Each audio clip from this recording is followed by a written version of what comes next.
Welcome to the Holding Priority Podcast, the Magic the Gathering CDH podcast. I'm Cardboard Cryptid. And I'm the Gaming Ghost. On today's episode, we'll discuss the new Final Fantasy set, the main set specifically.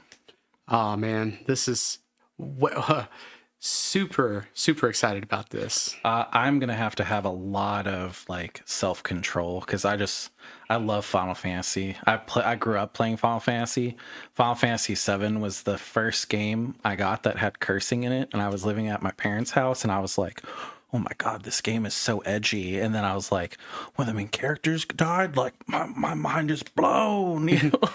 Yeah, I think I played the game all the way through at least 4 or 5 times. I had a memory card specifically for Final Fantasy VII where I saved every 2 hours on that memory card. So at any point I could go back and play my favorite part of the game. Oh, that's awesome. Yeah, I was in it. I played 6 all the way to 10, and then I kind of just didn't like it after 10. So this captures a lot of the stuff I like though.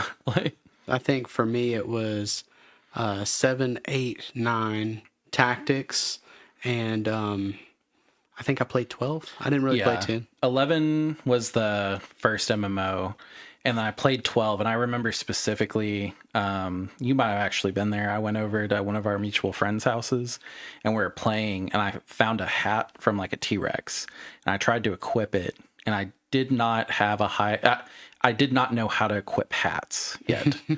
It's a mission that you have to go on to know how to equip a hat. And I was like, this is dumb. And I never played it again. That's funny. Yeah, I never played another Final Fantasy again. Also, for all of you listening, the shout out to the honorable mention of Kingdom Hearts. They were there too. Yeah. It's just a huge franchise. Yeah. We already broke our self-control. Yeah.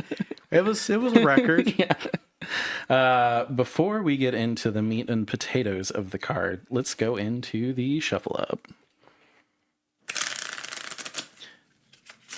We have 2 new comments, one from Hazard Band TV. On our last episode, we talked about what you can do during a break from CDH. It says, cube seems so fun. I'm thinking about making a devoid cube that's all about colorless spells and creatures. Cubes are fun. It seems like a lot of work just to have a night of fun, but if you have a group that regularly will play your cube, it seems like a lot of fun. Or you have a lot of people that will just shuffle in and out. It's a lot of fun. I think once you build it, it's good locked forever. In. Yeah, it's locked in. It's kind of like commander decks in general. Of course, when new things come out, you want to upgrade it, but for the most part, you're locked in, and because you're drafting, the experience is different every time. We got another comment from Josh Kim. Cool break from CDH. After I listened, I went on Arena to play a few games of Mixed Draft. Looking forward to the Final Fantasy set. And then they did a little chick emoji that looks like a little baby chocobo. Oh, that's awesome. Yeah, that's cool. Thank you for the awesome use of emoji. That's probably my favorite one so far. Yeah. That is it for the new comments. If you guys like this episode, please leave a comment. We'll read it on our next episode and catch up with everybody socially. Just a reminder, we do have a link tree. In that link tree, we do have a Discord. I gave everybody kind of my 2 cents on some of the early spoilers. So if you're curious about what we're going to talk about our podcast with, or maybe get some early takes on our cards, that's a good place to go. We've been pretty good at calling the expensive cards pretty early.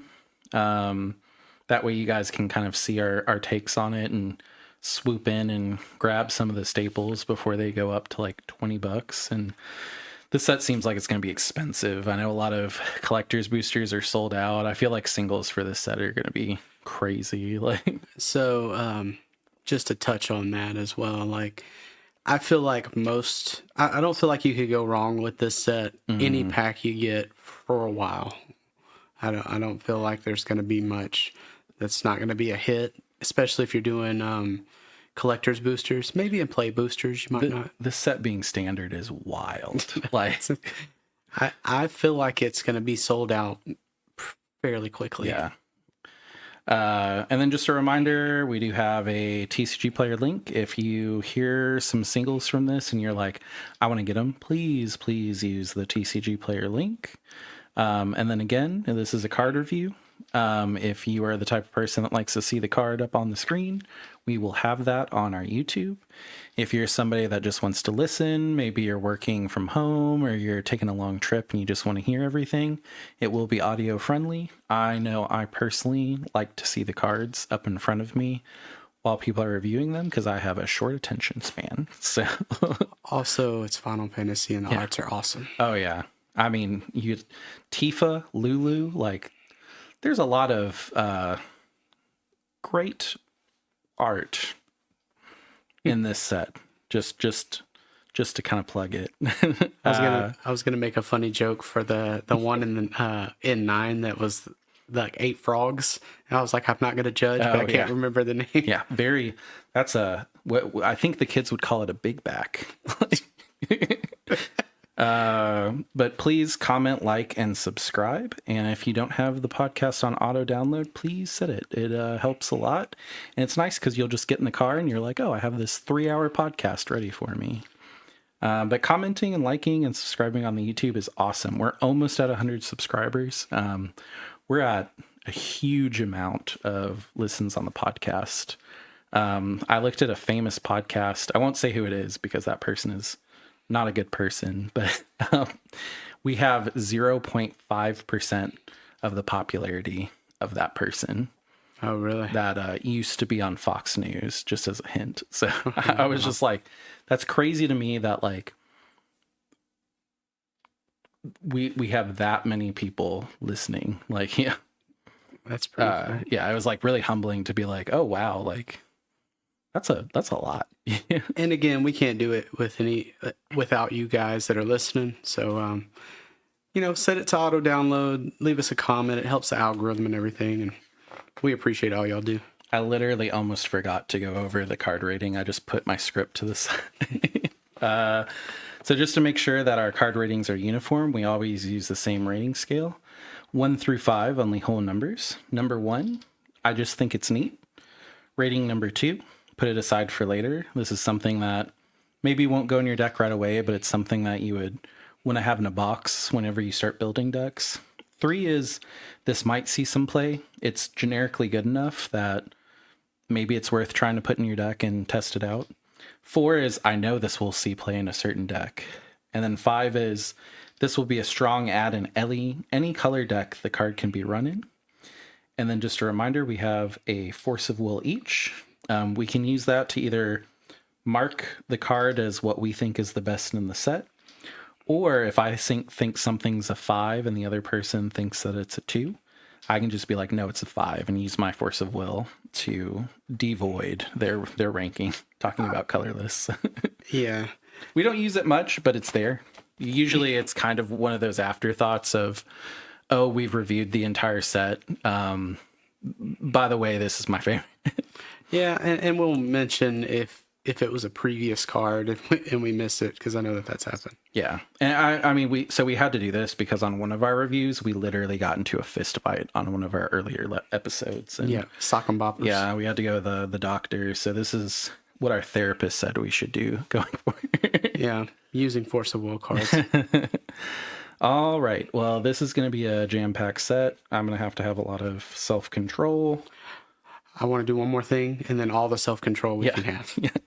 So this is also not the reprints. Oh, the reprint. Oh, my God.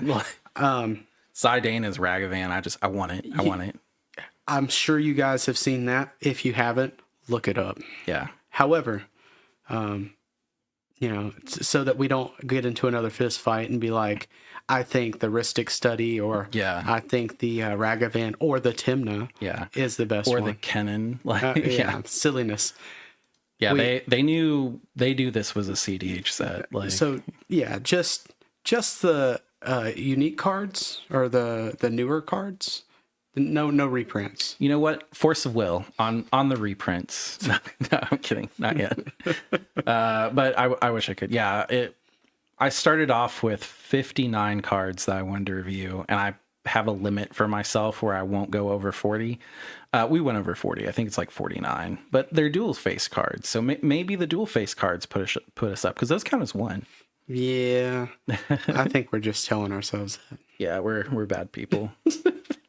First up is actually the number 1 card in the set, Summon Bahamut. As this saga enters, and after your draw step, add a lore counter, sacrifice it after 4. There's a lot of sagas in this set. I will not continue reading that. So the first and second chapter is destroy up to 1 target non-land permanent. Oh, this card costs 9 generic mana. So first and second chapter, destroy up to 1 target non-land permanent.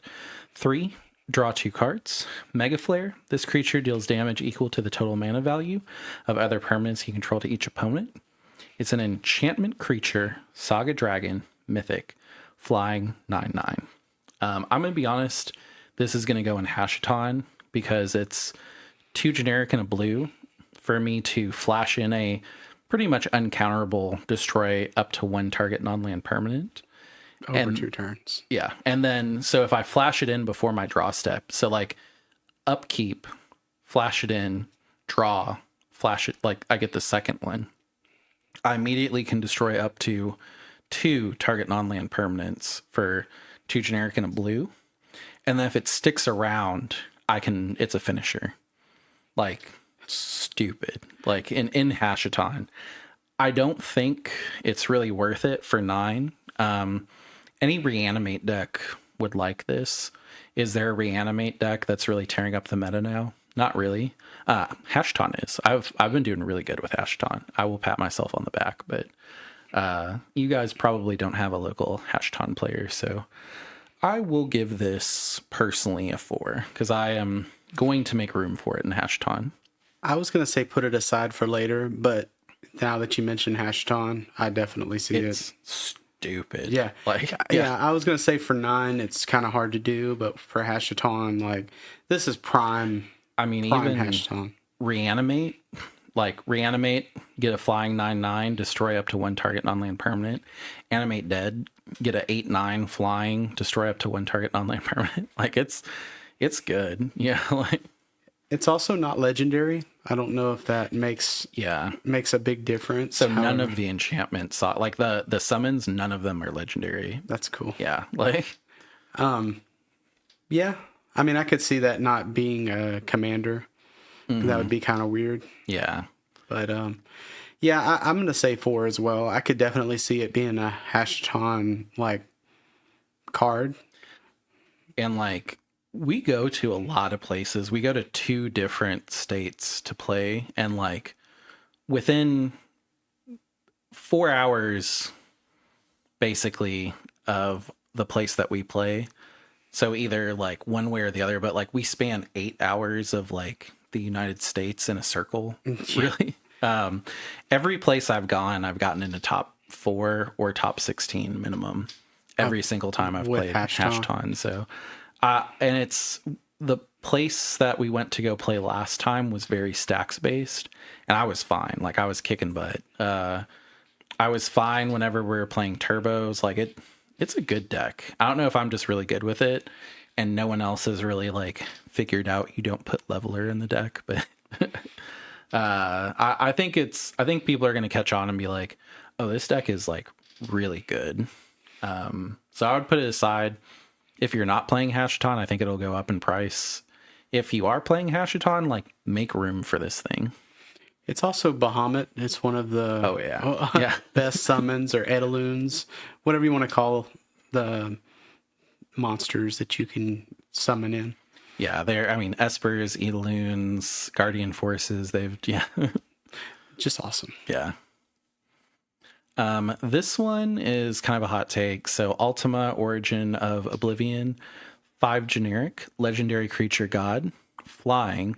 When Ultima attacks, put a blight counter on target land.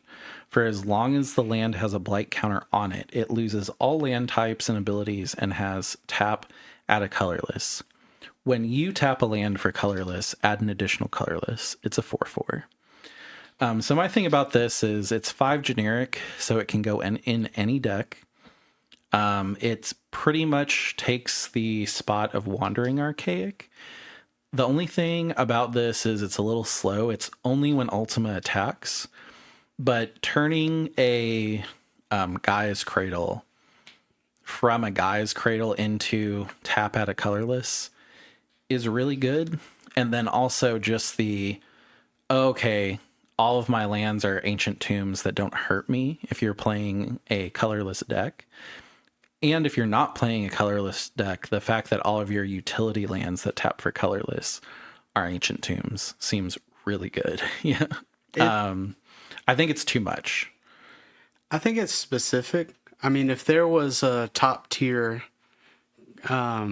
colorless commander, I think there's this Battlecopter like sneaks in there every once in a while. Yeah, but it's not like, I don't want to say meta, but it's not meta. So, yeah. But I mean, you could flash this in and then immediately attack with it on on your opponent's end step. Flash it in, turn a Gaia's Cradle away. Like, yeah. Yeah, I mean, or just make stupid mana. Mm-hmm. Yeah. I think it's good. I think I don't know exactly where to put it just yet. Yeah. I think put it aside for later is probably where I'd put this one. Yeah, that's exactly what I was going to say. If it didn't make your colorless lands top for more, I would say it's a 1. It's just neat. But if I got this, it would definitely go in my staples deck. So I'm going to give it a 2. Yeah, I agree. Another one that's for me. So summon Knights of the Round, 6 generic white. It's a saga. Chapter 1, 2, 3, and 4 is create 3 2/2 white knight creature tokens. And then the 5th one is ultimate end. Other creatures you control get +2/+2 until end of turn. Put an indestructible counter on each of them. It's an enchantment creature, Saga Knight. It has indestructible and it's a 3/3. Same thing, Hashton. So if I bring it in for 2 generic and a blue, I get 4 bodies. And then potentially 7 bodies for 2 generic and a blue. And what I like to do in that deck is have a lot of bodies that once I can sneak out Razaketh, I just use them as tutors. So the fact that I could, for 3, get 7 tutors from Razaketh is stupid. You're saying on the initial drop? So if I do it on my untap upkeep, I get Knights of the Round in as a 4/4, and then I get 3 white. Okay. Or 3 2/2 white knights. And then after my draw step, I go to the second chapter and I get 3 more. So for 2 generic and a blue on my upkeep, I get 7 creatures. Do you think that this would be worth it also in something like Marnius? No. No, don't think so. No. Because Marnius wants to make like very cheap tokens to draw. You wouldn't want to spend a revive on this or cast it for 8. Like, you're cheating this out in CDH 100%. I was just thinking like maybe a revive it, yeah. Yeah, I mean, Reanimate's in a weird place. Really, the only deck that does that type of strategy just as like generic good stuff is Hashaton. Like, Crick, of course, plays with like creature cards, but it's once I start reviving a card, everybody's dead. You know, like, it's not trying to cheat out like big value pieces. So I really only think it goes in Hashaton, and that's why I'm going to give it a 4. I would almost give it a 2 because I'm not even sure if I'm going to make room for it, but like, so it's good. Like, so for me, I'm going to say a 3 because I think it's right in the middle of that. yeah. I think that Bahamut is going to be definitely Hashton. Mm-hmm. I think that this is just nice to have, and if it's nice to have, there's always going to be a possible slot for something else. Yeah, and really, like, at the end of the day, my goal in Hashaton is I want to get a whole bunch of value creatures that I build my board up, get a lot of value, and people are like, I don't really care about Esper Sentinel being out. I don't care about this being out. And then all of a sudden, Razaketh comes out, and everybody's like, oh, that's like 4 tutors for him. Yeah. Oh, no. You know, like, I mean, for 6, getting 7 tutors in a turn is good, but I mean, that's a lot. I mean, really, you only need maybe three for a definite. Yeah. Because you get your Thassa combo plus a counter. So what I do, I'm tricky. So I bring out Thassa. On Thassa's ETB, I sack Thassa itself. So usually it's, if I have 2 creatures, I tutor a silence, and then I keep that other tutor open to see if I need to go get a counter to fight the silence on the stack. If I don't, I go get Thassa, and then I ETB Thassa. Once Thassa has ETB'd, I don't need it anymore.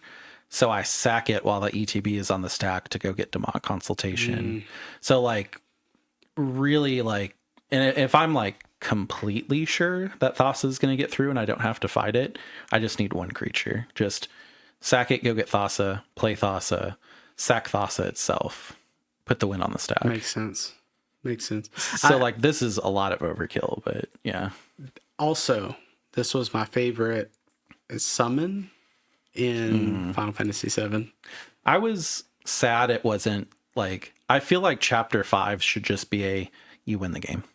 You know, yeah, like I mean, like if this gets to chapter 5, you win the game. Like, all of your opponents take 9,999 damage. yeah, Like, that'd be awesome. that's what it should have been. I'm not going to complain,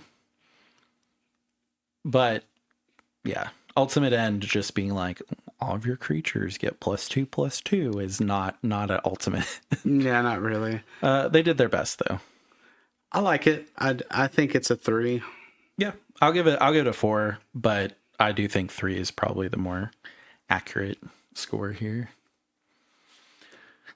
Speaking of ultimate ends, this is Ultima. 3 generic white sorcery. Destroy all artifacts and creatures. End the turn. And then when you end the turn, you exile all spells and abilities from the stack, including this card. The players who turn it is discards down their maximum hand size. Damage wears off, and this turn and until end of turn effects end. So the crazy thing about that is we're in a flash meta right now. This is bad if you cast it on your turn. But if you can cast it on somebody else's turn, which the problem there is, like, if you're playing Williod, you're sacking your Williod. Or if you have like Valley Flood Call or anything else, in order to do this, it's 5 mana and you're getting rid of your Flash Enabler. So like, desperate times, you know. But if people are fighting over an insane stack, what you can do is pay 5, destroy all artifacts and creatures, and then the entire stack is exiled.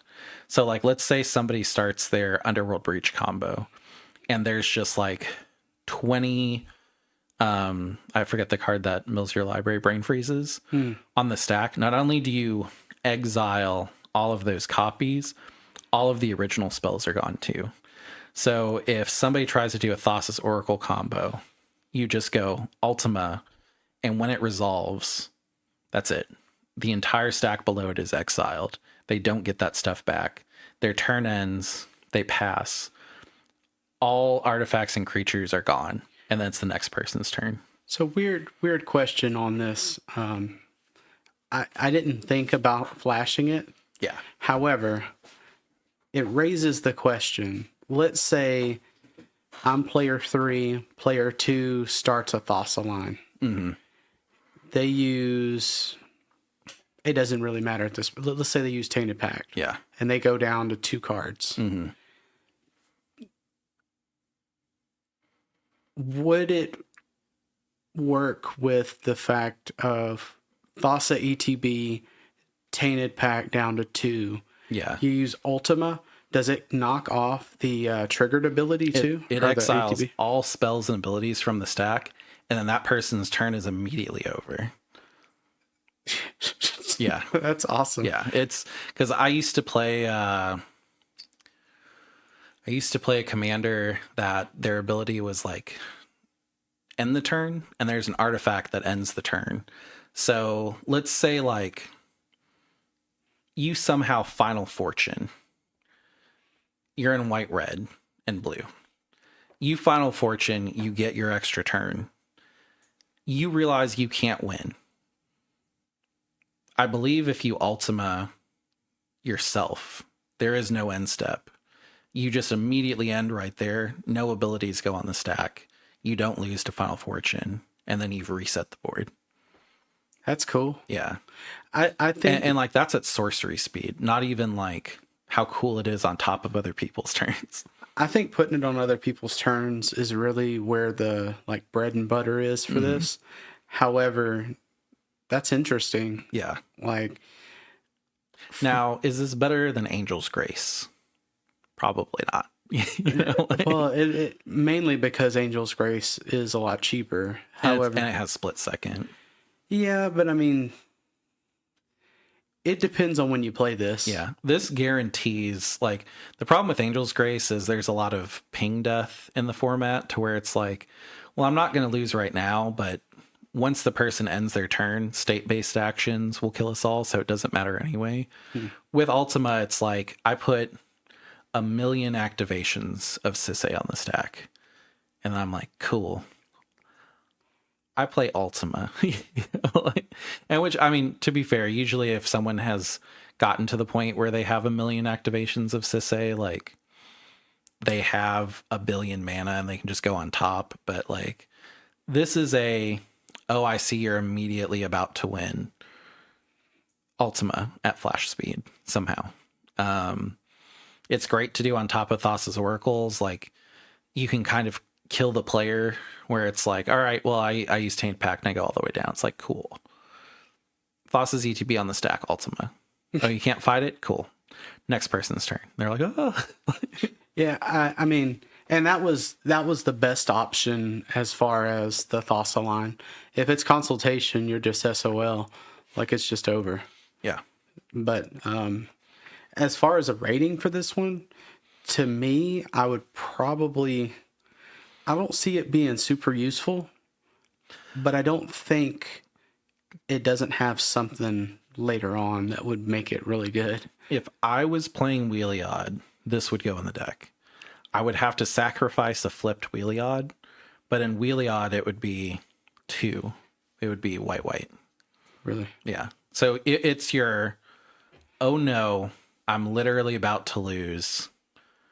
Maybe I can get a tie, you know, or, you know, oh no, I'm about to lose. It's the person, like, for me, I never pass and then the person after me is about to win. It's the person that's right before me is going to win. So I would be like, yeah, I will have to rebuild everything, but we're late enough in the game where if I Ultima right now, I'm losing right now, period. I would be okay sacrificing my commander to either be playing for a tie or try to rebuild faster than anybody else. I think it will go in Wheeliod, so I'll give it a 4. It is a like, oh crap button in that deck. I don't see anybody else paying 5 for this. And then for context, Wheeliod is, I believe every card that you draw makes your instants and sorceries cost 1 generic less. So, like, the idea is you wheel, everything is like 20 generic less, and then you just cast a whole bunch of really big, giant spells, and there's other things, but it's really good in Wheeliod, because Wheeliod is all flash speed stuff. I think I'm going to go with the same move here. I think I'm going to say 3. Yeah. And again, I think that, and maybe I'm wrong later, but this is situational, and anything situational could be used for something else. Yeah, so, I give it a 4 because I've seen a lot of Wheeliods in top 16 recently. That makes sense. It's good. Like, I'm going to say a 3. Yeah. Zach Fair, 1 white pip. Legendary creature, human soldier. Zach enters with a 1/1 counter on it. 1 generic, sacrifice Zach. Target creature you control gains indestructible until end of turn. Put Zach Fair's counters on that creature and attach an equipment that was attached to Zach Fair to that creature. This is a strict upgrade to Sisay. A lot of people were running Skrill, which, I mean, Plankton in the SpongeBob set was Skrill, which I didn't realize. It's a direct swap out because Zach, you can sacrifice, give Sisay indestructible, and then if you have like haste boots or anything on Zach, they go with. Which, I mean, you're not really running equipments in Sisay, but this is a bonkers set. So like, but you give Sisay a 1/1 counter, so you're not protecting Sisay as well, but you're making Sisay bigger. Yeah, I think that this is decent. Yeah. I mean, in Sisay, you also use, God, I can't think of the name right now, but the silence effect that gets a 1. Mm-hmm. I mean, also at the end of the day, it's a 1/2 for 1. Yeah. Yeah, like, I like it. Yeah, pretty crazy. I mean, it could have even said target human you control gains indestructible, and it would have been fine. You know, like, it's very open to what it does. I'll give this a 4. I'm saying 4 as well. Yeah. Cool. Go, Master of Mimicry. It's 2 generic blue, legendary creature wizard. XX tap. Copy target activated or triggered ability you control X times. You may choose new targets for the copies. This ability can't be copied and X can't be 0. It's a 2/4. So it's 2 to tap and copy Sisay's trigger. Yeah, and initially for me, I was thinking something like Krakashima. Yeah. But when you mentioned Sisay, it made more sense. However, Sisay's just the easy thing, you know. However, I think that this might be a trap card. Like, I think that it's good. Is it CEDH slot for 3 good? I don't know. I think that you could easily justify, and this is going to be a hot take, taking the, I don't know why I'm not thinking about the elf that taps for all colors. The mana dork. Savala? No, the one that taps for all colors based on permanence you control. It's 1 generic, green, 1/1. Oh, yeah, Bloom Tender. I don't know. I was like Wither Bloom, and I was like, no, that's it. I would probably replace Bloom Tender with this, just because it serves the same effect pretty much at the end of the day. You do have to find the 2, which is difficult, but I know that blue legendary creatures in Sisay is kind of hard to come by if it's not Sakashima. So that I think that is a hot take. I don't really think anybody should go out and do that, you know. But when you're looking at a deck that its goal is to chain up into a whole bunch of Sisay tutors and then enable immediate taps, I think Go is going to be one of those cards that might start to unlock more efficiency in that chain. I just don't. I think that it's good. Like I said, I just don't see it. Sisay is already efficient, and Sisay already wins. Like, if you have a Sisay deck, it's a matter of time. Not anymore, though. What now? Not anymore. Like, we're not seeing Sisay in top 16s anymore. Yeah, but and that's another point on it as well. Yeah. Like, will Sisay win? Yes. The problem is Sisay doesn't win fast enough. Yeah. And it's very telescoped what you're doing, and everybody's made Sisay big bad, kind of like Kennen. I don't think it wins fast enough because you have to win so many mana dork. You have to play so many mana dorks that are very poorly statted, and then Bowmasters just ruins your day. So I think if with cards like this, where this is a 2/4 for 3, and it's only 1 colored pip, I think that kind of opens up Sisay a little bit more, where it's like, yeah, I've got Go out. Like, it's a 2/4. Can you get rid of a 4 toughness creature? Good. Yeah, you know, like, I mean, I look at everything before it hits the field. Like, the mana cost is higher. So, like, if I'm looking at Bloom Tender or this, Bloom Tender is probably a better option. Yeah. because it taps for 5 with a Sisei trigger. And I'm pretty sure we're going to eventually see like, oh, okay, like this is how you break go-go. You know? Yeah. I just don't know it yet. But by all means, by all accounts, I don't think that this is not good. Yeah. I just think that this is a trap until it's been worked out. I'll give it a 2. I'm going to say 2 as well. Yeah, I think that's fair. I think put it aside. This could be a major play in a couple of decks. Do we know for sure? Not yet. Yeah.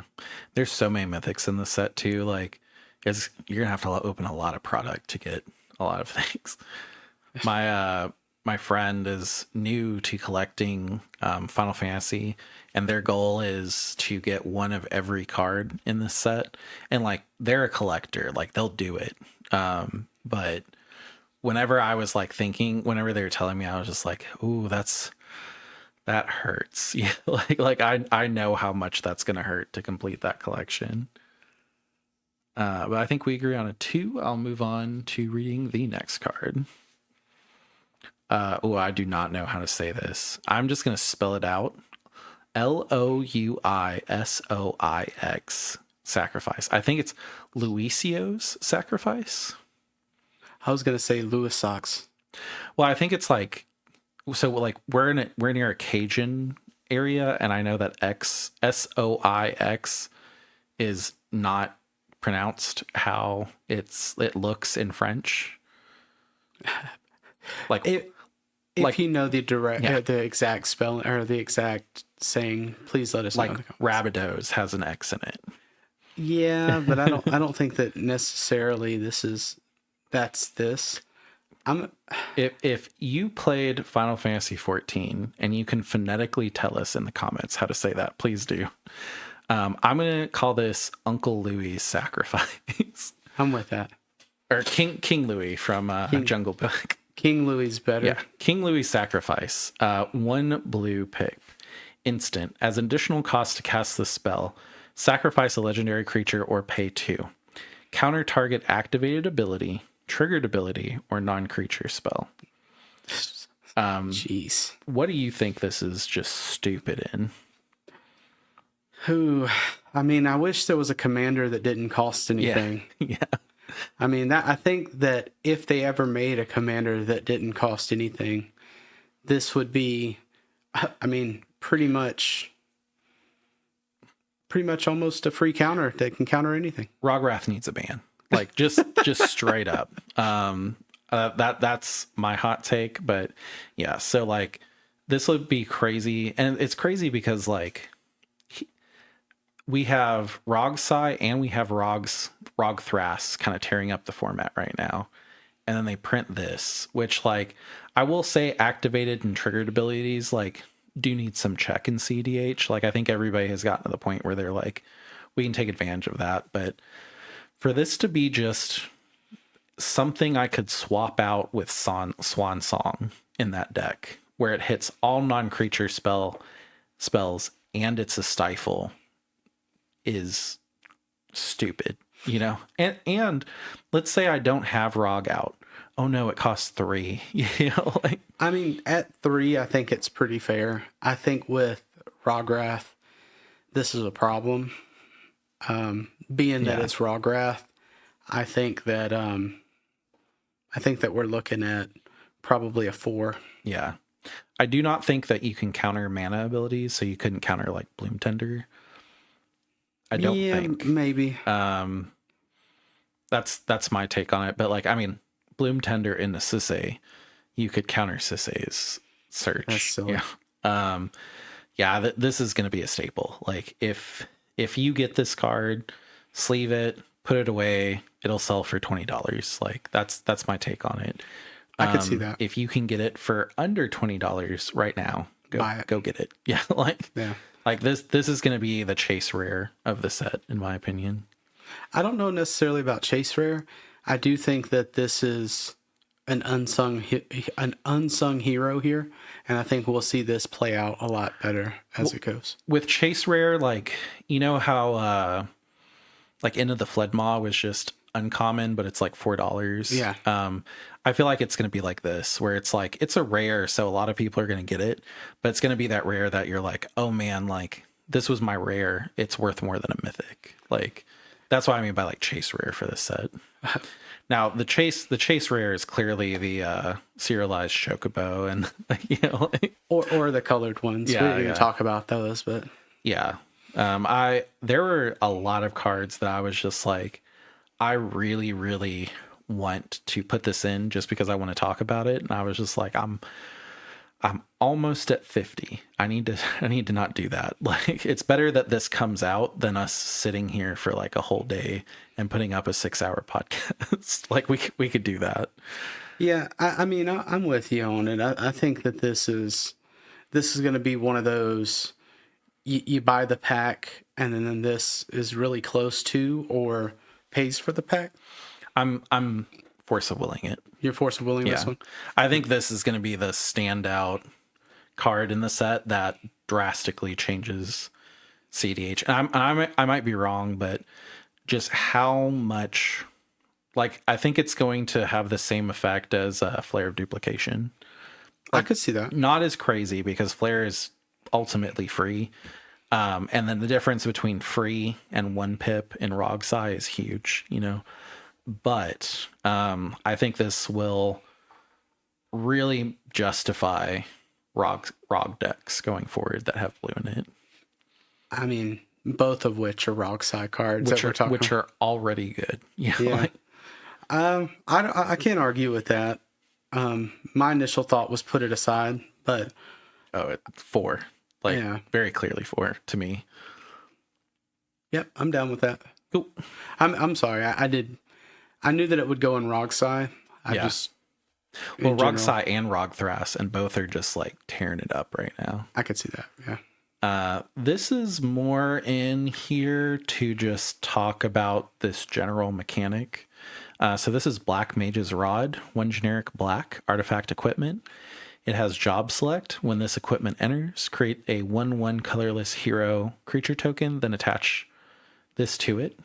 Equipped creature has +1/+0, has whenever you cast a non-creature spell, this creature deals 1 damage to each opponent, and it's a wizard in addition to its other types, and you can equip it for 3.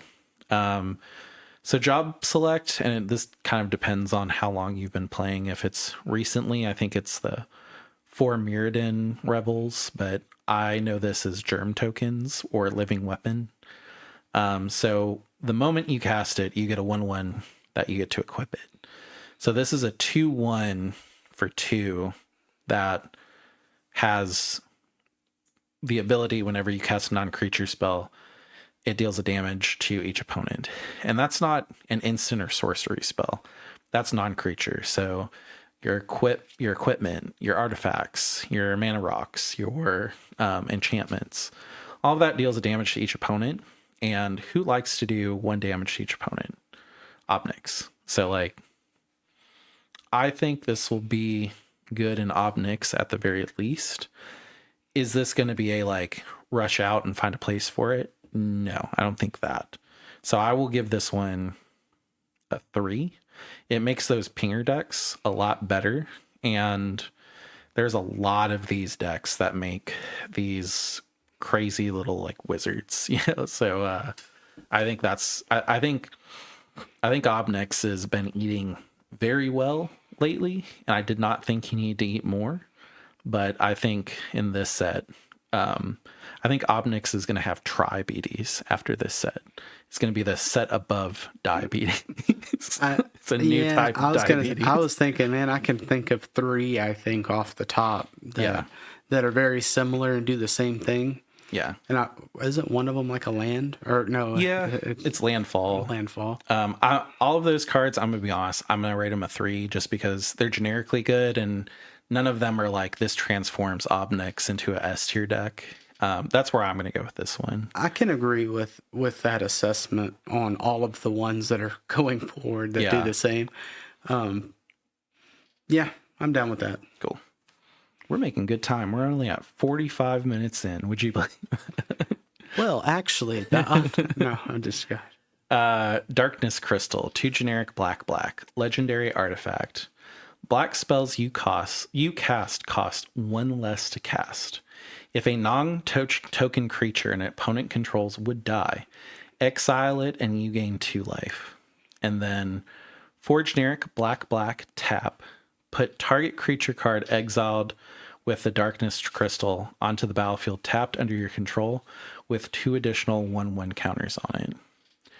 This is stupid and Crick. Like, I agree. I think that this was like built for Keurig, like in general. and Crick already was at the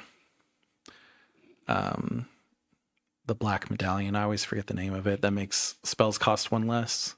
I want to say it's Jet Medallion. Jet Medallion. I was like, I want to say it's Black Medallion. I always look at it and see Post Malone. So, but yeah, so already that's something that this runs, and you can cast this with Crick out for 2, and then you have another thing that does something really good, and then on top of it, no one can do creature loops from the graveyard. So, like, for the most part, I mean, I guess Dargo loops aren't out. Well, yeah, I mean, usually Dargo loops have black in them, and it's usually the cowboy skeleton that they're looping. I always forget the name of it. Ooh, It's know. literally just a cowboy skeleton, but it takes away a lot of loops. Like if you're going against another Crick, it takes away that Crick's loop, and it's one-sided, and also you gain 2 life, which Crick loves gaining life and spending life. You know, There's also a few of these in different colors. This is probably the best one in my opinion. yeah. I mean, if each opponent has 2 creatures and you wipe the board, you're getting 12 life back, which is like crazy. You know, like, Yeah, I like it. I would probably say. I don't know if Keurig actually throws it in though. oh, 100%. Yeah. So you're saying Anything that a 4? makes, yeah. So anything that makes you not have to spend generic mana, like if you have this and the Jet Medallion out, pretty much everything in your deck just costs life at that point. Like you're just okay. boom, boom, boom, boom, boom. Like it's crazy. It's fast. I mean, it's what Crick does. Is Crick a good deck in the format right now? No. I mean, that I'm sure that's going to hurt one of our friends' feelings if they're listening. But they're really, really good with the deck. Yeah, like I'll give them credit. But I was about to say, man, don't undercut him. I mean, he's probably the best Keurig player I've ever seen. yeah, And has the medals to show it. So have they ever won a tournament? Have they ever top 4? Because I have. Yes, they top 4 for sure. For sure, have top 4. No, they're a better player than me, 100%. I wouldn't I'm just say teasing. I wouldn't say better than you, but I will say that. I mean, I'm The sure fact- you're being humble, but The fact they can do so much with Crick is like astounding. Like, I think you're building up to that level though in Hashaton. but So with them specifically, I'm always like, what if they decide to play a deck with counters, or like, you know, what if they played an Esper deck? Like the amount of value that they can squeeze out and their politics with Crick is just like godly. knowing this guy and what he does, I think if he ever changed to more than 2 colors, I think that all opponents, when they flip over their cards, they're just blank. I think that's how he wins. Yeah. So what? Or just like touches the deck and all the lands go to the bottom every time. With this card specifically, I'll say a 4 then. Yeah. Cool. This one's going to be a lot. So this is the first flip card. So clear out the next couple minutes for me to read. So Sephiroth, Fabled Soldier, 2 generic black, legendary creature, human avatar, soldier. When Sephiroth enters or attacks, you may sacrifice another creature. If you do, draw a card. Whenever another creature dies, target opponent loses 1 life and you gain 1 life. If this is the 4th time this ability has resolved this turn, transform Sephiroth. He's a 3/3. And then on the other side, Sephiroth, one-winged angel, legendary creature, angel, nightmare, avatar. Flying, supernova. As this creature transforms into Sephiroth, one-winged angel, you get an emblem with whenever a creature dies, target opponent loses 1 life and you gain 1 life. When Sephiroth attacks, you may sacrifice any number of creatures. If you do, draw that many cards. A mono black pinger deck is kind of crazy. I know that black, especially white, wants to do these things. I don't think Sephiroth itself is the commander there. I think it's a big value player in that type of deck. Like the aristocrat style of play. This is almost overwhelming to read that much. I don't really, even I've read it a bunch of times, and like the fact that it's an emblem is really good because it never goes away. But like, what do you do with this card? I don't know. So I'm gonna give it a 2. Is it cool? Cool as hell? Yes. I was gonna say as being Sephiroth, a 5. Yeah. However, for Magic the Gathering, I think a 2. I think people will want this card. So if you have it, put it up. Yeah. I think it'll go up in value. Did you know Sephiroth is the reason I grew my hair out? Really? Yeah. I didn't know that. I thought he was cool.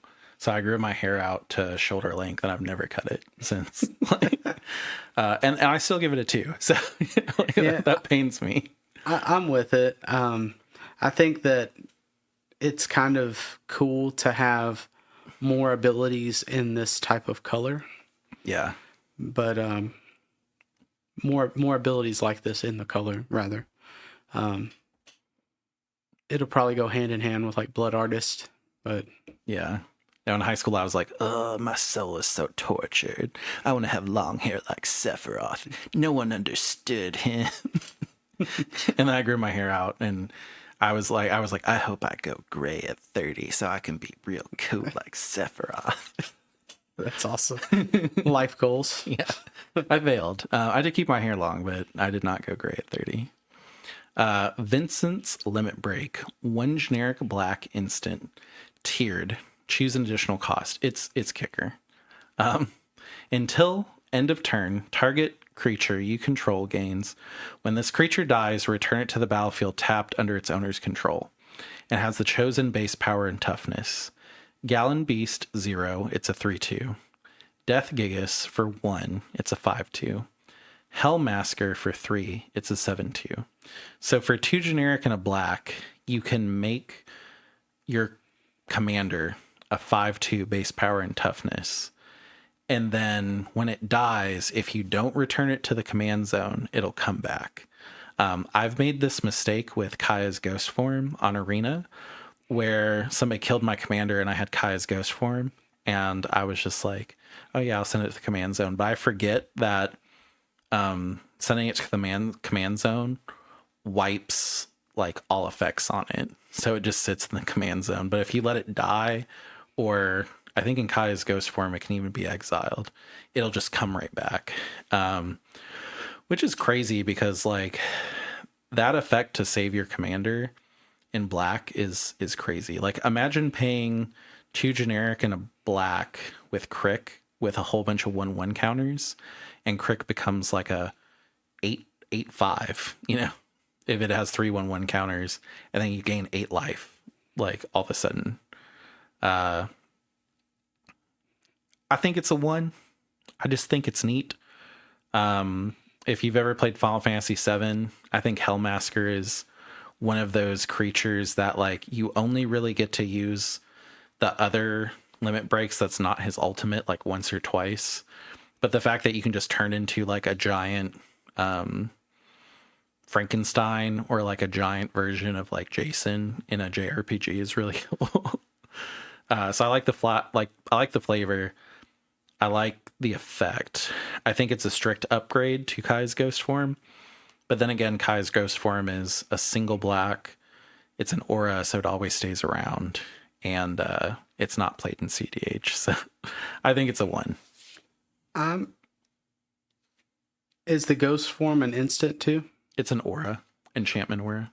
I I think that this is better than that. Well, this is a one shot. Ooh, sorry. This is a one shot. That's only until end of turn. Yeah, but you use this whenever there's a field wipe on board. Yeah, but Kai's Ghost Form, I could put it on for 1 black, and then it's until that creature dies, I have the effect, because it's an enchantment aura. So it stays there forever. This manipulates the power and toughness, which is what's cool. I agree with that. I do think that it's a little better. I would say I don't think this is the card that's going to break the format. It's also a common. Yeah. That's the thing that's crazy. Like, I guess since you mentioned that it's a common, if this was a rare, I would say put it aside. yeah. Just because I don't know if you would get more than a few. Being that this is a common, I'll say I think it's neat. I know that we've had somebody say that they don't really play CDH. They just really appreciate our reviews so that they know about like higher power cards that are new, so that they can like make the decision if they want to put them in their deck. So sometimes I do try to include cards like this where it's like, it's a common, but like, could you imagine this being out when you played Sheoldred, where like people would remove your Sheoldred and you're like, actually, Sheoldred's a 7/2. I block with it. It dies. It comes right back. You know, like that would have made me very excited back then. And it's also kind of like, usually like protection spells are green, white, or blue, not black. So the fact that it kind of shifts the color pie is interesting enough to talk about, but yeah, I do think it's a 1. I think if this said if creature is removed from the battlefield, Yeah. it would be higher on my list. It also returns to the battlefield tapped too. The tapped isn't really a problem so much. It's just not a blocker anymore. It's the fact that this doesn't do anything with the swords. Yeah. I don't think that Kai's Ghost Form, I think Kai's Ghost Form you can get exiled and it doesn't come tapped, and it's 1 black. I just know because I've been playing it a lot when Arena recently. Yeah, it's just neat. It's also Vincent, and Vincent's one of my favorites in Final Fantasy VII. And the art is like, if they sold a playmat of this, would buy it right away. Like, I love Vincent. it could be a $50 playmat and I'd buy it. Like, this one, everybody was really excited about this one in our local Discord. Xenos Ye Galvis. 3 generic black, legendary creature, human noble warrior. When Xenos Ye Galvis enters, choose a creature an opponent controls. Until end of turn, creatures other than Xenos Ye Galvis and the chosen creature get -2/-2. When the chosen creature leaves the battlefield, transform Xenos Ye Galvis. And then when it's transformed, it's Shinryu Transcendent Rival. Legendary creature, dragon, flying. As this creature transforms into Shinryu, choose an opponent. When the chosen player loses the game, you win the game. It's an 8/8. I think it's a lot to do in CDH to get this effect. Honestly, even if this guy cost 5 and just had that effect stackly, I still think that would be a lot to justify it in CDH. I'm going to give this, and this is going to be very unpopular, a 1. Like, I think it's cool as hell, though. Like, What's its mana value again? So it's 5? a 5/4/4. And I will say it gives everything -2/-2, which at the end of the day does wipe a lot of things you care about in CDH. But you also have to find a way to kill the creature that you choose, which in black is not hard. You probably have some way to self-sacrifice. So there is a world where like you play it for 5, it clears the field, and then you use your own sack to sack the creature and immediately transform it into an 8/8. Like it's not hard to transform. It's one of the easiest cards in the set to transform. But CDH, we don't really care about a flying 8/8, which is weird for 5. And then also, like, if this was in red or like green, where you could easily just run over one opponent and then win, I'd be a lot more hyped about it. The fact that it's mono black means that it can't be it really shouldn't be your commander, because a mono black commander like this is not great. You're going to probably want to put it in a deck that has green with it. So like I probably would have thought about this in Timna Kodama, but like once I win in that deck, I just win. Like I'm gonna say put this aside for later. I think that this is a win con in Gilgari. yeah, but it's in your 99 then. It's not a commander. Maybe if old stick fingers would want this.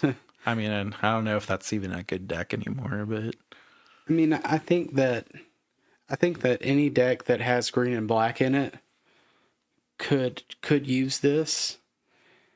And with this set, I would say put it aside because now I know we don't talk about other formats too much, but in your drafts and things like that, I think that this is a pretty good card. well, in drafts it's 1v1, so whenever the chosen player loses the game, you that's the rule of 1v1. But it does the -2/-2 as well. Yeah. And it being an 8/8 flying is relevant in draft as well. But I mean, as far as commander goes, I don't think it's gonna break CEDH like a lot of people were talking about. Yeah. However, it's more than just neat. I think it's a 2. This was the standout card everybody was talking about, like, surprisingly. And I'm just like, and not saying just our local Discord, like everybody. Yeah. I don't get it. I think it's cool. I think it's cool as hell. I think it's really cool. But it's not CDH. Like I wouldn't make this a commander. And if you do in the comments are like, well, this, and this, just breaks the format. It seems like it's too much, honestly. Like if it was 5, and then if it was a combo piece in the command zone for 5, and the other part was like really easy, I don't know. I'd think about it, but it's just too much to assemble. Yeah. I mean, I don't know, man. I still think it's a 2. Yeah, no. I like put it aside. It's every time I build a deck, I'd want to look at it. And if you have it figured out and you're like, this is how we win, this is going in this deck, put it in the comments. Yeah, and be like, y'all are stupid, blah, blah. No, I'm kidding. Please be as rude as possible. Yeah, use at least 5 swear words. No. I mean, yeah, if they're going to do that, because then it'll get filtered out automatically by YouTube. So on to something that costs 6 that's better. Clive Ifrits. I always want to say Urfrits. I was always calling it Urfrits in middle school and high school, but it's Ifrit. I always said Ifrit. It's weird because like a lot of these, like back in the day, there was no voice acting, so you never knew how to say things. And I'm still caught up on some of the things where I'm just like Urfit. I'm like, wait, Ifrit. I've heard like Ifrit.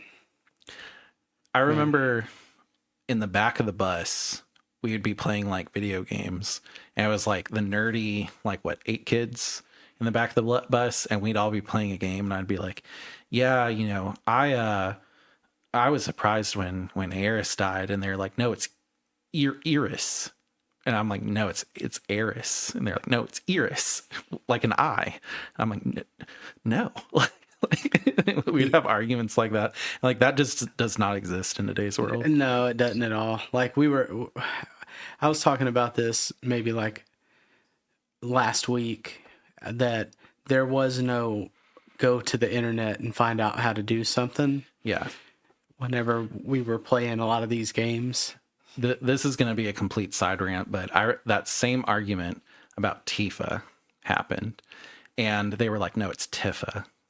Tifa would be Teefa. It's like you're saying teeth and It's not Tifa, it's Tifa. And I was like, okay, but it's Queen Latifah as the rapper, It's spelled the same. Oh, yeah. Yeah.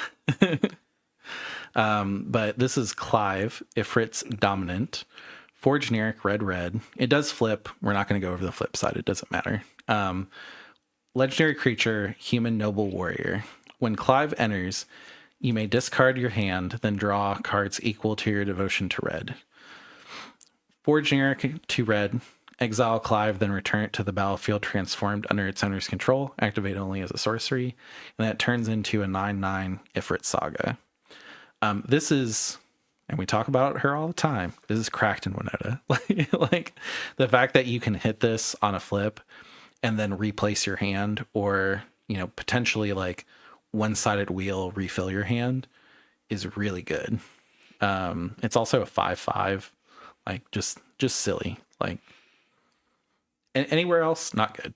But we have a friend that plays Winota, and this was the card that they were like, if you pull it, I will immediately buy it. I'm making room. It's going in. I agree. I think that this is really good in Winota. I think Winota got some love in this too. I feel like Winota has gotten quite a bit of love. And in this set, it's a lot of legendary humans that just do crazy effects that are big. There's all kinds of like equipments and all that stuff. But yeah, I'd rate this. Feels weird to say a Winota card is a 4. Yeah, but because we don't really even see Winota in meta tournaments, but I feel like Winota is always on that cusp of like, if Winota has 2 or 3 good cards printed, Winota's back, baby. Like. Yeah, I think we will see some Winotas try to sneak in. This card itself, I think, is going to be a 4. If I wouldn't say 5 because it's not in every deck, but I would say a 4 for sure. I will say, and maybe I'm just like overhyped because Final Fantasy 7, or just Final Fantasy in general. I feel like this set is gonna shake up the meta as much as the bans did. Like, I feel like everybody, for the most part, is gonna kind of have to go back to the drawing board and be like, what's good now? I'm excited. I'm looking forward to it. And I can only imagine how much this is going to impact standard too. So we each did a 4 on that, right? Yes, I'm cool. good with a 4. Fire Crystal, 2 generic red. Legendary artifact. Red spells you cast cost 1 less to cast. Creatures you control have haste. 4 generic and a red, tap, create a token that's a copy of target creature you control. Sacrifice it at the beginning of the next end step. In my opinion, this is a Atali card all the way. It's really good in Atali. I am not sure if I was currently playing Atali, I don't know if I would like make room for this card. I was gonna say, is it a part of the 99 has a slot? Yeah. I would spicy include this card. I really think it's the creatures you control have haste that really sends it for me. Yeah, I was gonna say, I think we had talked about it earlier, and when you said that, I don't think that red has one of these. Yeah, I think we've only seen it in Gruul before, which, Atali is Gruul, so. And just to clarify, not all creatures have haste. Only just yours. your creatures have haste. Yeah. It seems good. Does it go in Magda? No, because you're really you're externally tapping the dwarves, and really Magda's the mono red deck that's doing well. I have seen a couple Burgies, and this is really good in Burgie, but Burgie's kind of a like, I think people that play Burgie, they play in their pod and they're like, Burgie's great, like Burgie can win really quick, and then they go to a tournament and they're like, oh, these people run blue, they have counter spells, oh no. And what do I do? Yeah, I like it. I like that it's printed. I'll give it a 2. I was gonna say a 1, but I mean these you would put aside. Yeah, I get it. Anything that says all red spells cost 1 less to cast, and then also creatures you control have haste, and then also is good at making an Atali copy. Like it, I think it's more than neat. Where does it go? Probably nowhere. Yeah, put it aside. I mean, all of these all of these gems do an okay job. They're just a little expensive. Yeah. Compared to their counterparts, which are the like 2 cost artifacts. Yeah. And in Crick, it is 2 costs. It's 2 cost and 4 life. So, like, it's 2 of them. Yeah, the color was why that one was probably the best one I've seen. Yeah. But this one isn't terrible. Yeah. Where does it go? Probably in a box. Yeah. Probably in a box. All right, cool. Gilgamesh, Master at Arms, 4 generic, red. Legendary creature, human samurai. This is a lot. I was about to say, I heard the breath. Yeah. It's a book. When Gilgamesh enters or attacks, look at the top 6 cards of your library. You may put any number of equipment cards from among them on the battlefield. Put the rest at the bottom of your library in a random order. When you put 1 or more equipment onto the battlefield this way, you may attach one of them to a samurai you control. It's a 6/6. I don't play Godo. Oh, Godo is another good mono red deck. I didn't even think about that. That actually is pretty good in Godo. Now that I think about it, the red crystal, because it makes Godo cost 1 less, so it's not, you're not racing to 11 anymore. You're really racing to 10 if you have that. And then on top of it, Godo has haste right away, which I don't think you need haste with Godo. I think the fact that he has Myriad just happens. I think so. Yeah. So maybe it's not as good, but anyway, this seems like a really good Godo card. And then also if you hit it with Winota and somehow you're running an equipment Winota, this seems good. It's a good human to hit because when it enters tapped and attacking. So you only get the enters trigger with Winota because it doesn't declare the attack.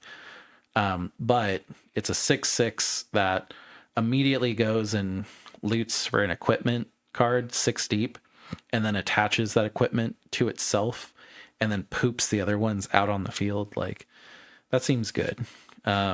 Is this good enough to be a commander by itself? No.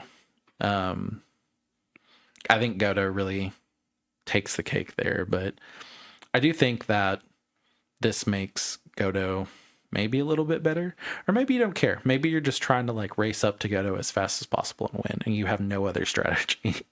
I don't know, but I think it's cool, and I would set it aside, so I'll give it a 2. Yeah, I do too. This is another one that was like a fan favorite. Mm-hmm. I've seen a lot of pictures and a lot of comments about it. Yeah. I don't know where this would go. A lot of the Magic stuff is kind of a mix of CEDH and casual, so it's really hard to be like, is this the opinion of somebody that plays a lot of tournaments, or is this just a fan that's like, I love this card? Yeah. Is it somebody that has only played Final Fantasy and is just like, I love Gilgamesh? Yeah, right. Yeah. There's not really, I mean, we make the assessment, and again, this is just our best opinion. Now, if this was Yojimbo instead of Gilgamesh, way better. Maybe a 3, but this is a 2 because it's Gilgamesh. Yeah, I'm with it. Sabo Tender, 1 generic red, creature plant, has reach. It's a 2/1. Landfall, when a land you control enters, this creature deals 1 damage to each opponent. That effect's really good in red. Like we said, Opnik's card, it's a 3. I don't really have anything else to add. Yeah, I'm with it. I think that that's unique. This is a unique card for red because this is well, we had the lizard in Bloomburrow that has offspring that does the same thing with a land, but it was black. Yeah, so it was one black, offspring 2, landfall. Each opponent loses 1 life. This creature deals 1 damage to each opponent, so it's better, but it costs 2, and it has 1 toughness instead of being a 1/2. I mean, if you're using sack lands, yeah, that's silly town. Yeah, I mean, I played Rakdos Lizard in Standard on Arena. It was really good. It was really good at 1. I think it'd be really good at 2. It was really good at 3 when you could make 2 of them. Like, the fact that you could run 6 of these in Standard, pretty stupid, honestly. I just realized that this is a common. Yeah. It's a 3. Yeah. And for it being a common, like, take note when you pull some of this stuff, because Yeah. a lot of this is kind of like under the radar type cards. It is going to add to Obnixilus's Tribetes, this set. Oh, yeah. Oh, man, if we could, like, get one of our fans to draw a really fat Obnixilus, just eating these 500 cards. pound, and just, like, him, like, having it in his mouth hanging out, like, I'd love that. Like, if you're going to do that, get with me. Like, even if it's, like, MS Paint, like, I spent 30 seconds on it. I'd love to see it. Yeah, I think that'd be really funny. Obese Nixilus. Yeah, I think we have a friend that plays Obnixilis. Yeah. I think that Oh, I'd get shirts printed. that's what I was saying. I'd get him a mat. I might just draw that. Like MS Paint crude draw it. And if I do, I'll put it in the Discord and on Twitter and Blue Sky and all that. He would love it. Yeah. Yeah. 3. Summon GF Cerberus, 2 generic, green. It's a saga. Man, there's so much to read this set. Chapter 1, Surveil 1. Chapter 2, when you next cast an instant or sorcery spell this turn, copy it. You may choose new targets for the copy. Chapter 3, Triple. When you next cast an instant or sorcery spell this turn, copy it twice. Oh, yeah, twice. I was the math was failing. 1 + 2. You may choose new targets for the copy. Enchantment creature, Saga Dog. It's a 3/3. I do not know where this goes, but a 4-cost 3/3 creature that lets you surveil, then for free will double your next spell, and then if it stays around for free, will triple your next spell next turn. Seems really good. If you can cast a 4-cost creature, I would question why the game has gone on for 3 turns. That's just me, but I think it's good. I think it has a spot in CDH. I don't know where that is. I don't know if it's a existing commander. I don't know if it's a new commander, but it's generically good in my opinion. So if I could give it a 2.5, I would, but I think it is a 2. I'm with 2, but off topic. GF was stood for what? Guardian Force Guardian in Force? Final That's what I Fantasy 8. thought. Yeah, from the Balam Garden, I think. I really liked Odin. Yeah. Oh man, whenever like Odin comes out on the Cypher fight, and you're just like, oh man, he's gonna one-shot Cypher. I'm so lucky. And then Cypher like cuts him in half and kills him, and then both sides fall off. And like that's an optional boss fight too. Like you don't have to go get Odin. And then all of a sudden, what is it? I think it's Gilgamesh comes out at the end when you're just about to beat Cypher and just like does the last like 10% of his life, and you were like, Odin dies. Like he's the one shot kill everybody Grim Reaper, and Cypher cuts him in half. Like that was so cool. Like I think every kid back then that was playing it that saw that like was just like, oh my god, this is the most epic thing ever. Cypher is so cool. Yeah. I seen GF and I was like, I know I said Etaloons, and then I said what was it? What was the 7 one? So it was Espers in 6, Summons in 7, Yeah, Summon. Guardian Force in 8, Edaloons in 9 because they came from like rocks, and then 10.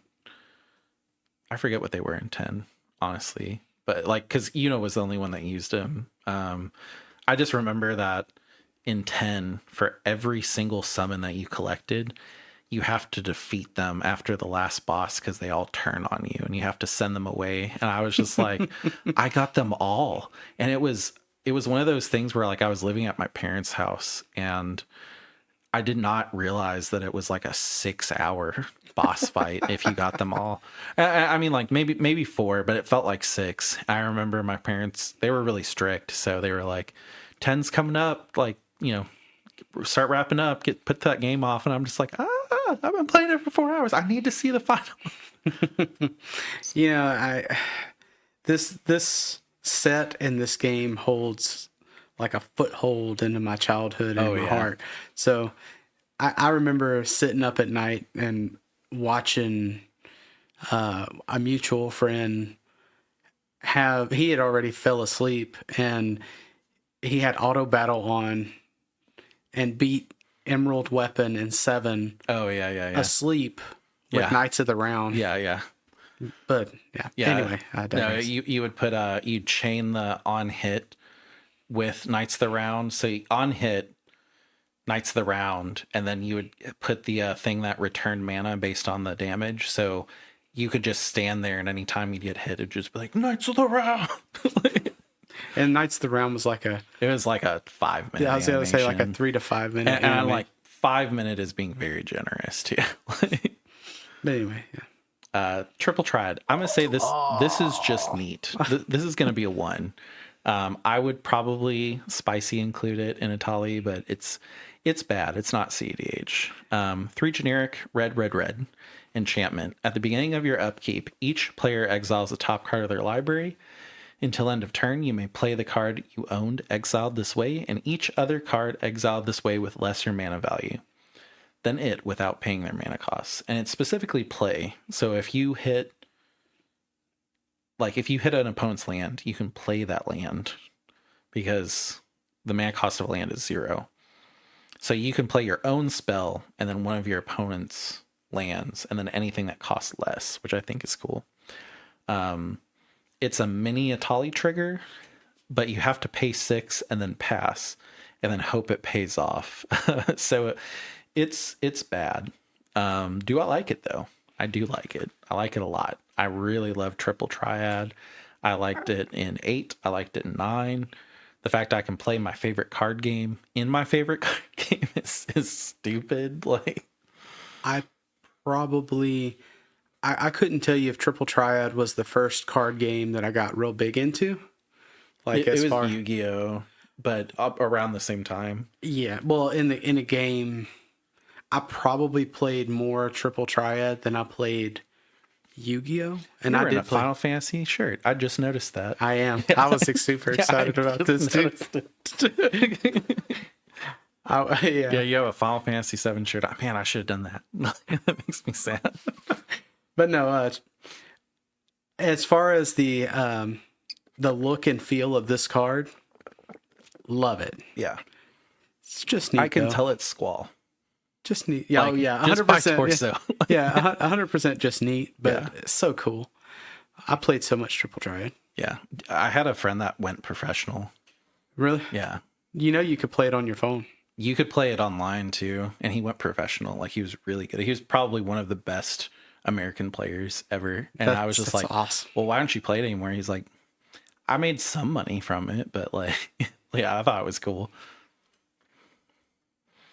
Vaughn, Street Thief, 2 generic red, legendary creature, human scout. When one or more scouts, pirates, and rogues you control deal combat damage to a player, exile the top card of that player's library. You may cast it. If you don't, create a treasure token. Whenever you cast a spell you don't own, put a 1/1 counter on each scout, pirate, and rogue you control. It's a 2/2. It's really unfortunate that Vaughn is not a pirate himself. This is really good in... Oh, I forgot the blue pirate. I forgot what his name is. The blue pirate? Yeah, the one that's in Femboy Farm. Malcolm? Malcolm, yeah. Any partner deck that has Malcolm in it that's running red, it's really good in. And we've seen, I know, yeah. Maybe I shouldn't call it that, but I mean, I feel like everybody calls it that. If not, they will now. Yeah.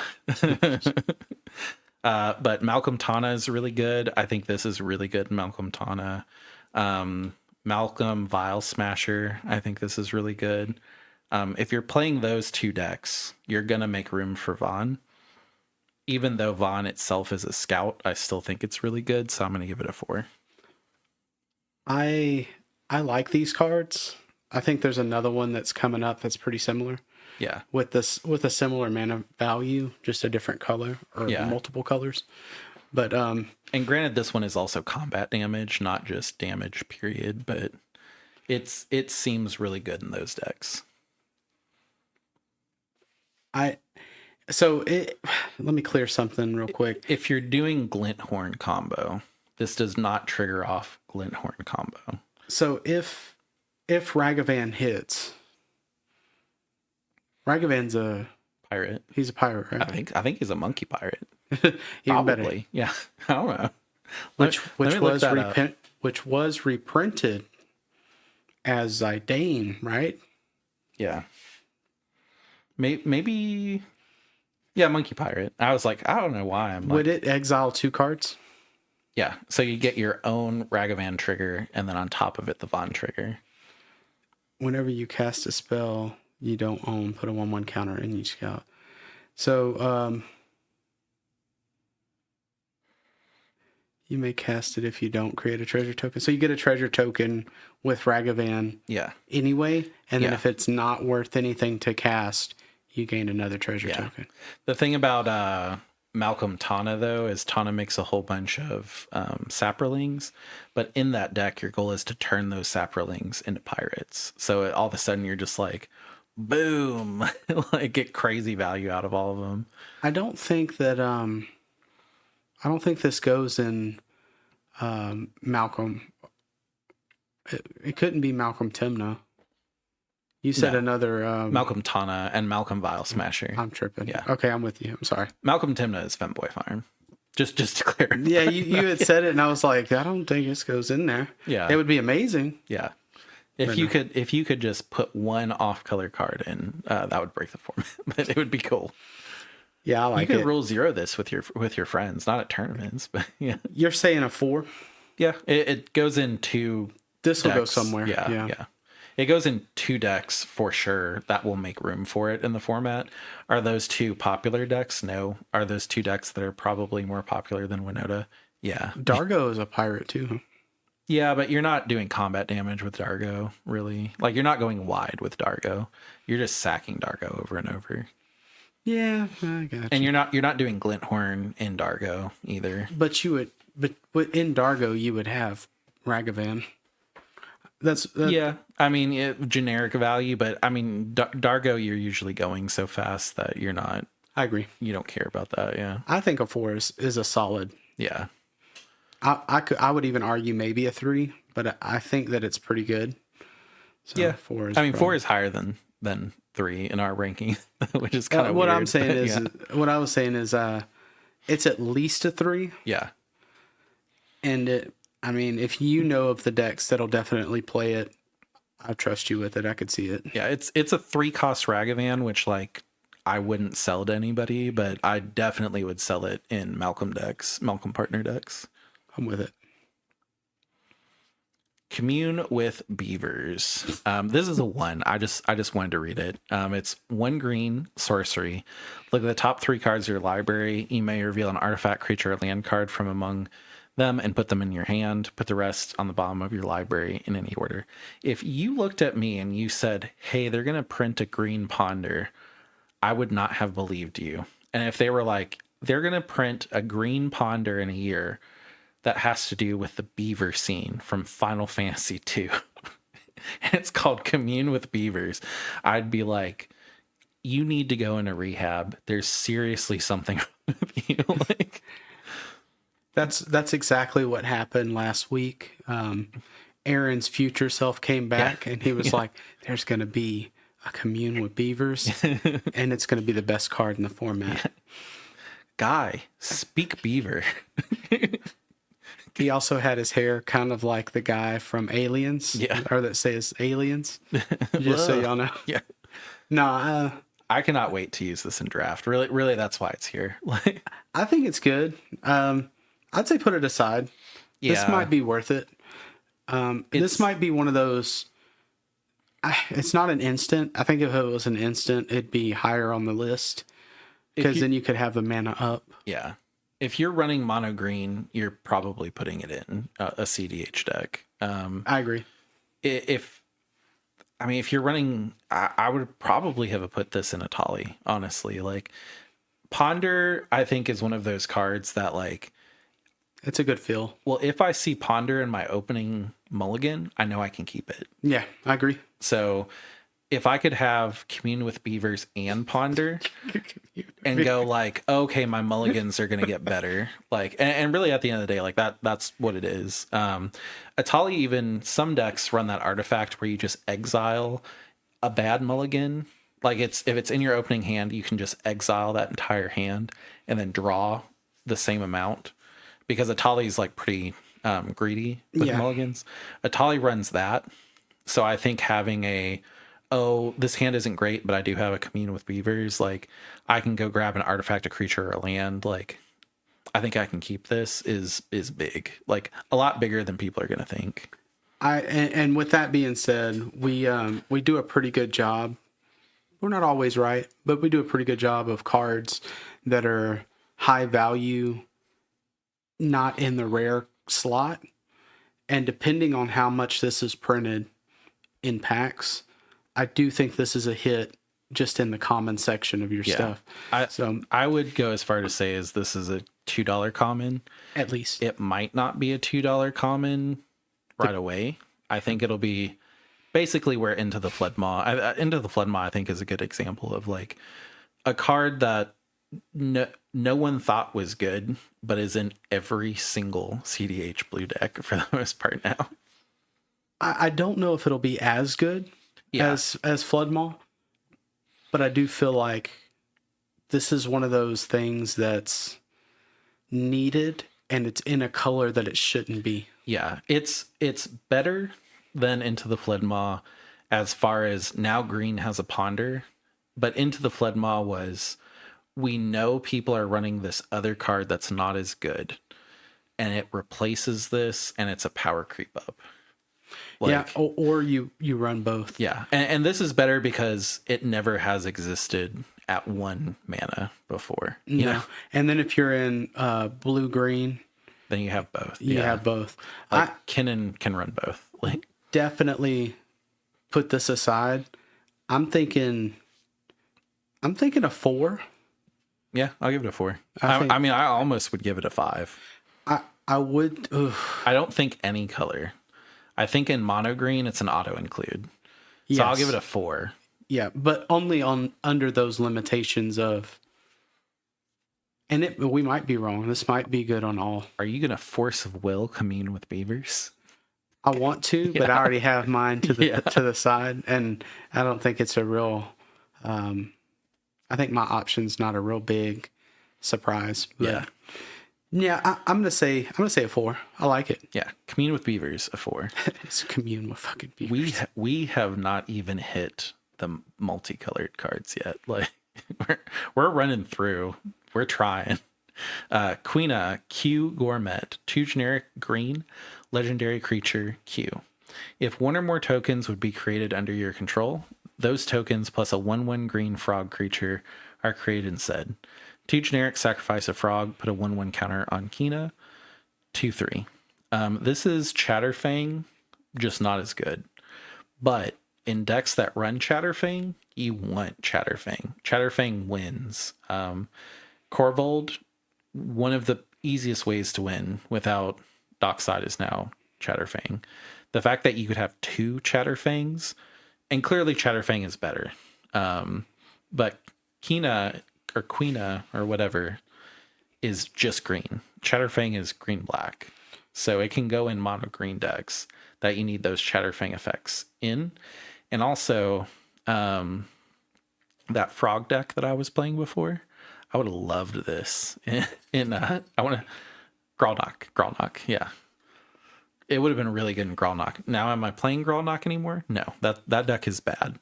It was good for a very small window and then power creeped out, but it pushed. It was fun.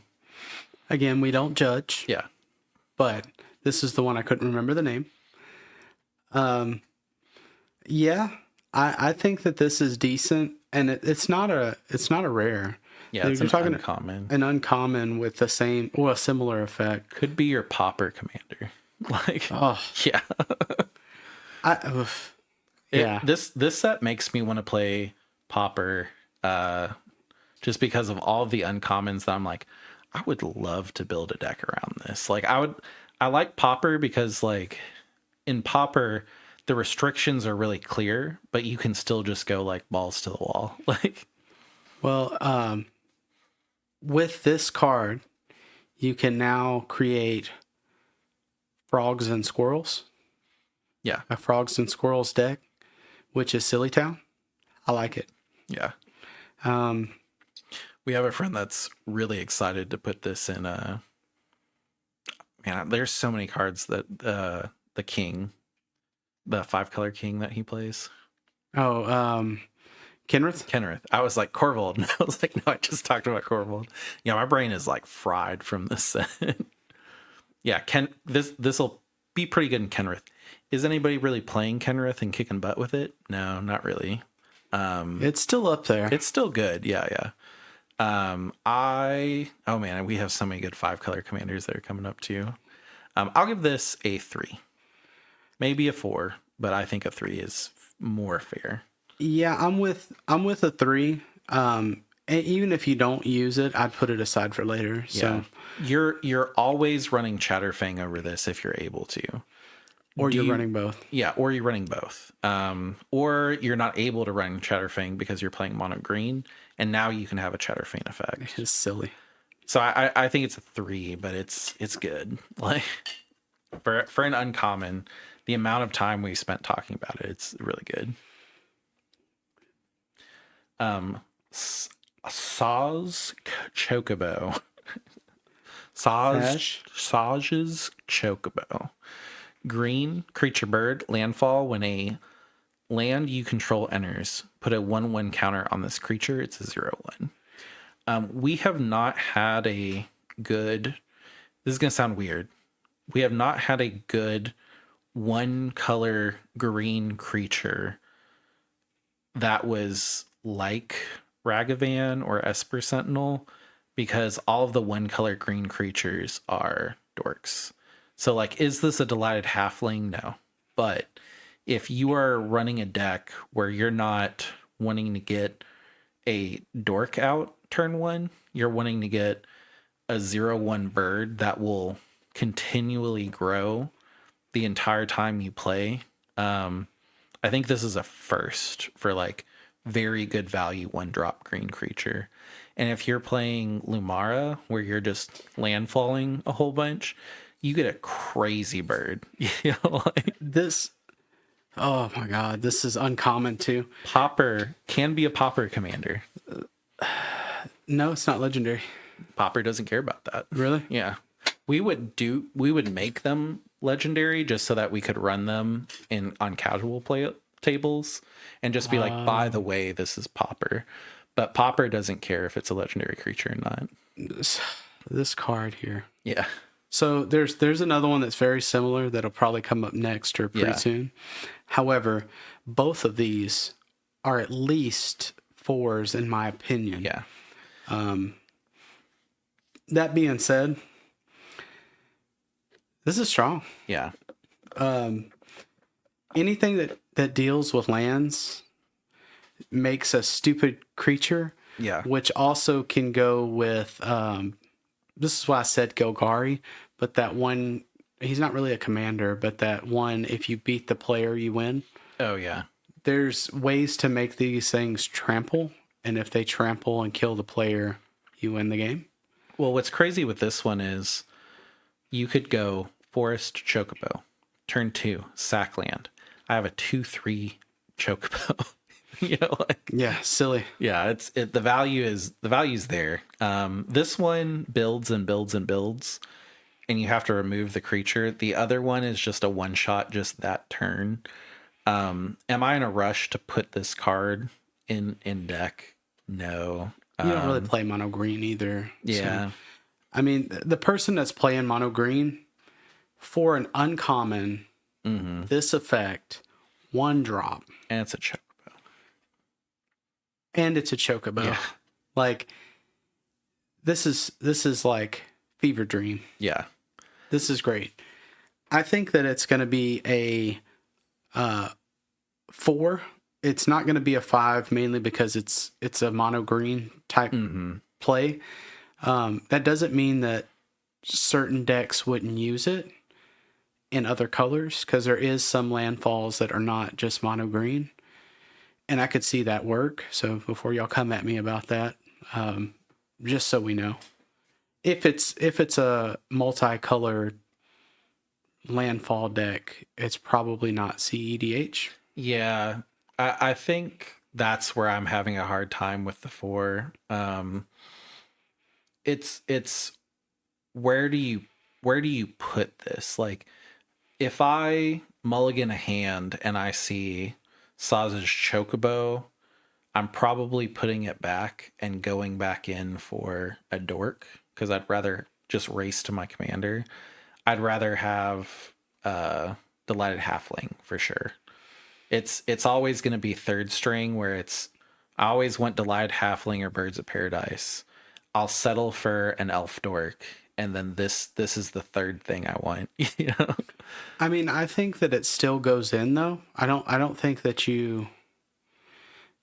you skip this over something else per se in building the deck. Maybe in your opening hand, yeah. But I think that there's certain stuff in the deck that you could swap out for this, and this may be a better option. And with, is it Lumara? Yeah. Oh, Lumara, it's blah, blah, blah, blah, blah. Yeah. With Lumara, you don't always combo off the first time you bring back 4 or 5 lands. Yeah. That being said, once that happens, you have a 4 or 5 powered creature, which is crazy. So let's say, I'm probably sticking on this a little bit too long, but for just discussion, you have this, you have a Lana Werewolf, you have a forest and a sackland, and you have Lumara. Like, let's pretend that's your 4 and you have Lumara. Are you going to play the Chocobo over the Lana Werewolf, or are you going to play the Lana Werewolf? You play the Llanowar Elf, but the second turn. Okay. Yeah, I see that. I mean, what you were saying, absolutely true. However, are you going to 4 in Lumara? Yeah. Like, I mean, Lumara is what, like a 4 or 5 cost, or I think it's 6 or 7. It's a lot. It's stupid. Yeah. But with this bird, you don't sack your land. Yeah. So you put your forest, put the Llanowar. Next turn, you play tap the land to play the bird, and then use your sack land, and now you have a 2/3. And then play Soul Ring. Yeah. Exactly. Yeah. I see it. Yeah. I mean, I think it's there. I'm thinking more turn 1 plays, but yeah, I think you've kind of sold me on not really you're not turboing this out, really. It's not a turbo deck. Yeah. Okay, yeah. I'll give it a 4. Yeah, I think 4 is it, and I think 5 would be it if it wasn't mono green. Yeah. The issue is that it's not good. It's really good in landfall, and the best landfall decks are probably mono green. Well, the thing I always think about too is a creature that's in green that's really good is immediately better because it's tutorable. Yeah. So, like, if this was a mono blue creature and it was good, I'd be like, well, it's good, but I just can't go get it. You don't tutor this though. Yeah. This is okay. This is in my hand. I have something to do while I'm trying to build, and who cares if you remove it? Better it than I would rather you remove a 6/6 Chocobo. Yeah. That's been building than my commander, which I'm trying to keep on the field anyway. But same scenario, swap out Saz's Chocobo with Green Sun Zenith. So land, mana, dork. Turn 2, mana, dork, tap, land, tap, go get Chocobo. Sack land. You have a 1/1 and a 2/3 turn 2 that you pulled from your deck. Yeah, I mean, it's I think it's good. Yeah, like, do you do that in CDH? Probably not, but it sounds really good. Also, with this though, I don't want to oversell it. Yeah. But this isn't going to be one of those uncommons that reaches crazy price. Nah, probably not. I think that this is going to be just good in like landfall decks.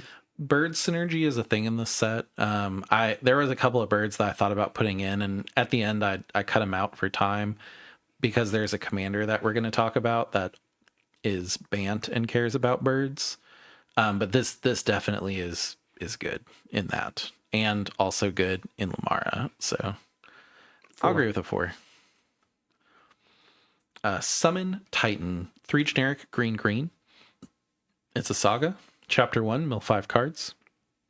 Chapter 2, return all land cards from your graveyard to the battlefield tapped. So Lamara trigger.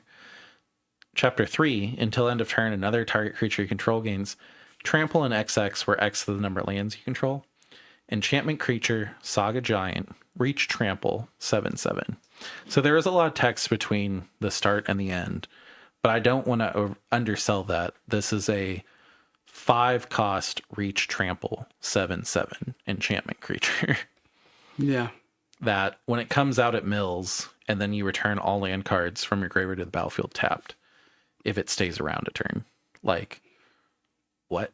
That's crazy. The fact that you can rush into if this is in your opening hand, you can rush into this and then you have your commander on your next turn rather than just getting your commander right away. I will just leave this one simple. I think it's a 4. I think if you're playing Lumara, and a lot of people are, I know 2 people that play it locally, like and enter tournaments. Cocaine Bear. Yeah. To me, it's a 4. You are excited about this, and you're making room for this in Lumara. I agree. I also think that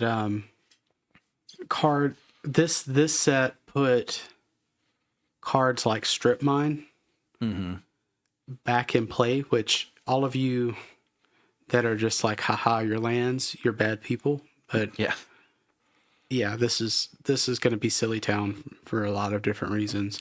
The 7 reach trample, silly. Yeah. The people that destroy lands are the same people that get to a fight and kick people in the balls. Like, it's effective, but shame on you. That's my purse. I don't know you. No, it's good. All right, 4. I would say, oh yeah, I didn't rate it. I would say a 4, yeah. Yeah, we spent a lot of time on the Chocobo, which I think it was good discussion, but I was just like, oh. I think the other one we're going to talk about will be a lot faster because of it. Yeah. Summaries Grimoire, 3 generic green artifact equipment, has job select. Equipped creature is a shaman in addition to its other types, and has, when this creature attacks, you may put a creature card from your hand onto the battlefield. If that card is an enchantment card, it enters tapped and attacking, and it has equip 3. So for 4, you get Kona at home. Like, is Kona a good CDH deck? No. Do I wish it was? Yes. Is it a lot of fun on Brawl? Yes.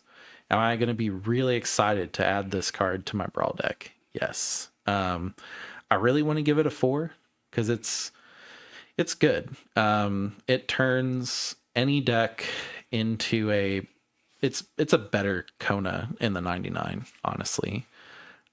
What deck is Kona being run in where you're just like, oh man, Kona's crazy? I don't know. Whenever I was playing Timna Kodama, Kona was really good because I would get double Kodama triggers off of it. I really liked Timna Kodama. This would definitely have gone in Timna Kodama. I know that someone did win a tournament with Timna Kodama a while ago, maybe like 2 months ago. That being said, I think I have to give it a 2, which makes me sad. I really want to give it a 4, but I think it's a 2. So we are not above this, but I realized who was in the picture, and it's Carbuncle. Yeah. That I was going to say a 2, but I think it'll see some play. So a 3 is where I'm going to be at. I think a 3 is fair. And Carbuncle was the soul factor. Oh man, did you see like the newest Carbuncle that has like the 5 head? No. Don't. I'm glad they didn't put that art in here. I think that this one is the one that matters. The super cute one that just kind of wrecks shop for a while. Yeah. I like Carbuncle. Yeah, it gives everybody Reflect, which is like stupid good. I don't think there is a Carbuncle card in this set, actually. I thought there was, honestly. Maybe I'm tripping, and this might be the way they showed him. Yeah. Or it.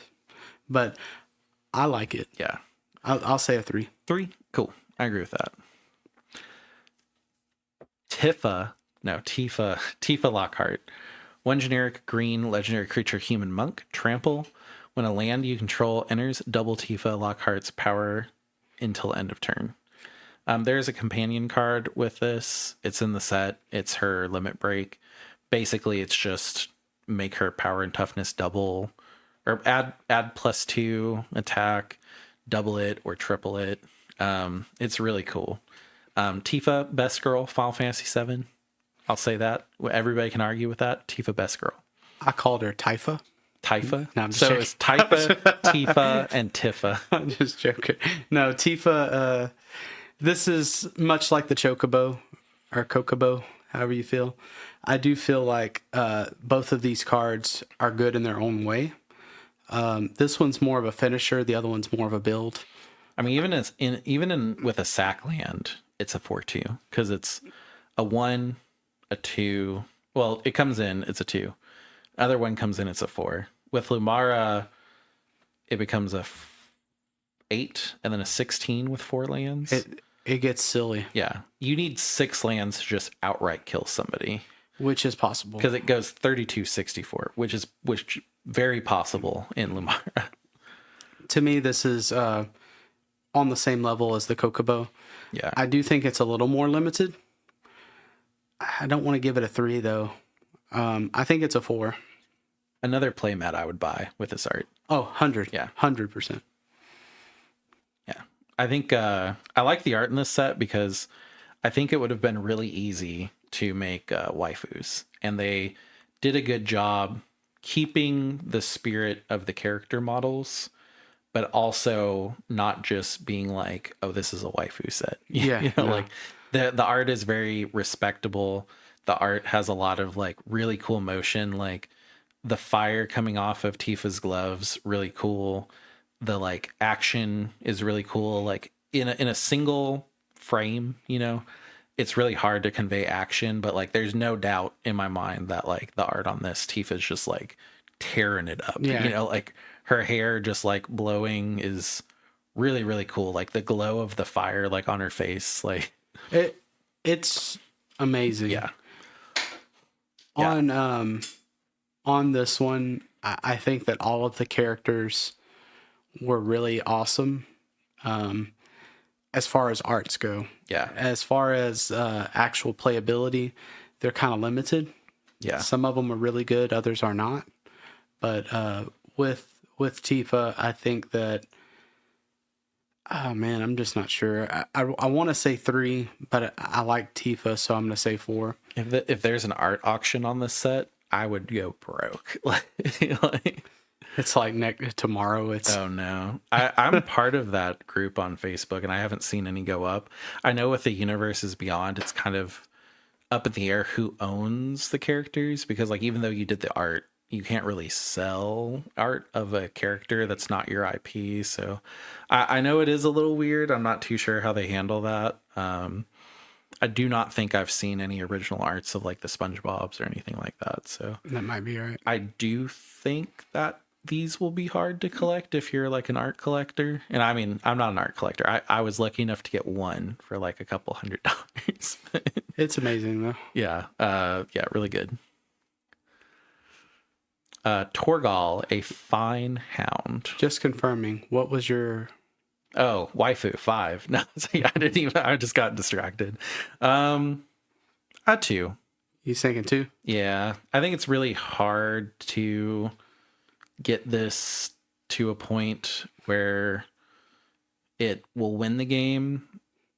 I mean, I think it's really good in the red, white, green cat deck. I forget what his name is. I'm not sure. I've never seen it. I've seen it in like lists. You're talking about Windgrace. No, the Windgrace is black. Black. Yeah. This is the it's the cat that it's like if you have 4 creatures, they all get +1. If you have 7, they get like this. And it's like you make a whole bunch of tokens and you just stack on top of each other like all the buffs. Then with your 2, I'm gonna say a 3. Yeah. just because, like, I think it would do good. I am being biased because it's...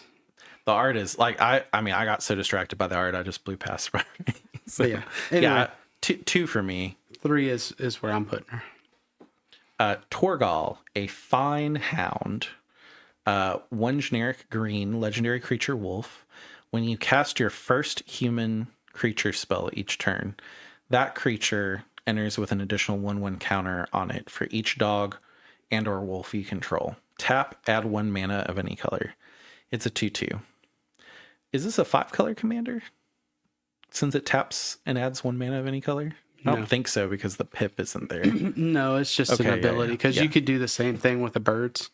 Well, the birds aren't legendary though. That's right. This is the first legendary that I believe taps for any 1 mana. But I believe because it doesn't have the pips, it's not a 5-color.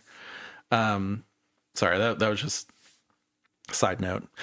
So I like that whenever you cast your first human, it enters with a 1/1. So the moment that you cast it, the ability goes on the stack. It's too late. Like you can't wait until the creature ETBs and you remove Torgal. It's I cast Sisay.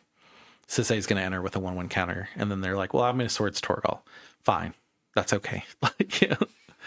I like that's a Mandoric. I don't know if it replaces Red Hood in Sisay because Red Hood is both red and green. This is only green, but tapping for 1 mana of any color is really good. It doesn't have haste, but it does give a 1/1 counter to Sisay. I think it's a good flex option where if you're running Red Hood, I would look at this card and go, does my play style fit Red Hood or does my play style fit Torgal? And I think cards that are like that are really good for CDH. That being said, since it's not I know for sure this will replace Red Hood, I'll give it a 3. Just because it's a 2-cost legendary Mandoric that gives a lot of commanders a +1 counter. I'm going to go a little bit deeper into that thought process of does it replace? So in my Sisay list, I was running Philia. Yeah, so it'd be 2 1/1 counters. And I was running wasn't Red Hood. Red Hood's not a wolf, huh? She's a human. No, yeah, human. Okay, never mind. I thought she was one of the werewolves. Yeah. So, that being said, maybe use this in with it. I mean more mana dorks is always good. There's also that one white pip dog that has partner that you could run with Thrasios. Some people are running that for a Bant commander. Like, not really CDH, but like people were trying. I think I've seen it once. Yeah. I mean, I don't really think that you could swap Skrelv out for the dog too, so that you would have more dogs in your deck, dogs and wolves. Yeah, I don't think you really do it in general. I thought that Red Hood might be a wolf. Pet shop Sisay. I want to see somebody build it. However, this is an uncommon. I would say put this aside. I think my thoughts are 2. I think 2 is fair. The only reason I would say 3 is just because it's a 2-cost, 2/2, add 1 mana of any color, which I mean is 2 for that effect is kind of a lot, but at the same time, it's like it's a 2/2, so it doesn't die to Bowmasters right away. Are you running this just for it being a mana dork? No, I don't think so either. I think 2 is fair. I could see it being a 3, but I think 2 is fair. Yep, 2 is where I'm at. Now we're into the multicolors. We're halfway done. No, just kidding. Choco, Seeker of Paradise. If you played the Chocobo Hot and Cold game, this is the Chocobo that you ran on and did the little Gishel greens and stuff. 1 generic green, white, blue, legendary creature bird. When 1 or more birds you control attack, look at that many cards from the top of your library. You may put 1 of them into your hand, then any number of land cards from among them onto the battlefield tapped, and the rest into your graveyard. Landfall. Whenever a land you control enters, Choco gets +1/+0 until end of turn. This whole set is set up to make this a really good casual commander. You can piece together so many cards from this set and staples to make this a really good, fun, typal casual commander. Is it good enough for CDH? I would say no, because Storm looks crazy on paper, but Storm is not good enough for CDH. And it's the same problem of it's one generic and 3 pips, and it's really hard to put them together. This one's a little different because you just put the creature down and then you can attack with all of your birds and you get instant value. But it's another one of those, all right, I cast Choco. I'm moving to combat. Does anybody want to do anything? Oh, you sent it back to my hand. Dang. Oh, you swordsed it. Dang. And I think those decks are just going to fail in CDH. I don't think that those decks are... Like, even Godo is kind of just that type of deck, but Godo is like, I'm going. Like, I get to 11, I win. You know? I will give this a 1. I think it's neat. I do not think it's good enough for CDH. I'm with you on a 1. Maybe we're wrong somewhere down the road. However, this color combo is really hard to... When you look at this color combo and you look at the creatures that it can be, or the decks that it can be with this color, I mean, everybody leans closer to Derevi. Yeah, right? And Derevi's a bird. So maybe just put this in Derevi. I don't know. The best bird in the format is a 0/1, though, that you have to tap to attack. So you're like, oh, I don't want a mana of any color. I'd rather just attack with a 0/1. Like... Yeah, we're there. Yeah. A 1 is where it's at. Yeah. Now, kudos to you if you make this commander and it's best in your pod, but I don't think it outdoes the format. Yeah, I think you could get this up to a 4. I think like a tier 4. I do not think it would see tournament play.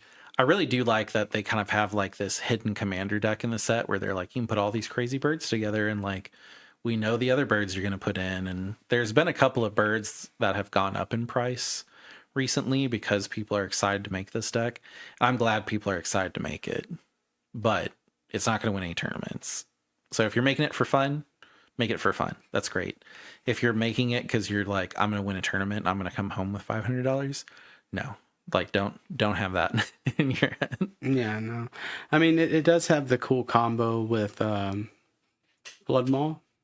There is that the one that... Yeah, you untap birds. I mean, there's a bird that I saw this morning that it's tap 2 birds, tap target creature, but then if you're tapping the birds, you're not going to attack with it. So, I mean, it doesn't seem right. Like, it doesn't seem like...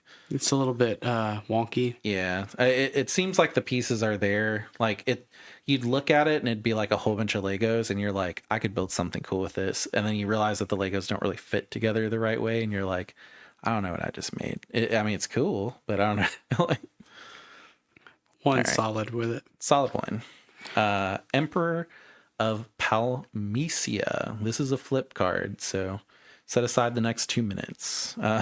Blue-red, legendary creature, human noble wizard.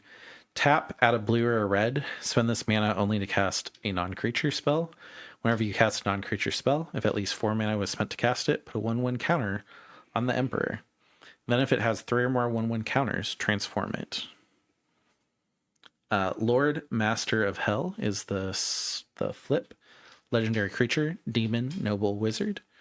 Starfall, whenever the Lord Master of Hell attacks, it deals X damage to each opponent, where X is the number of non-creature, non-land cards in your graveyard. It's a 3/3.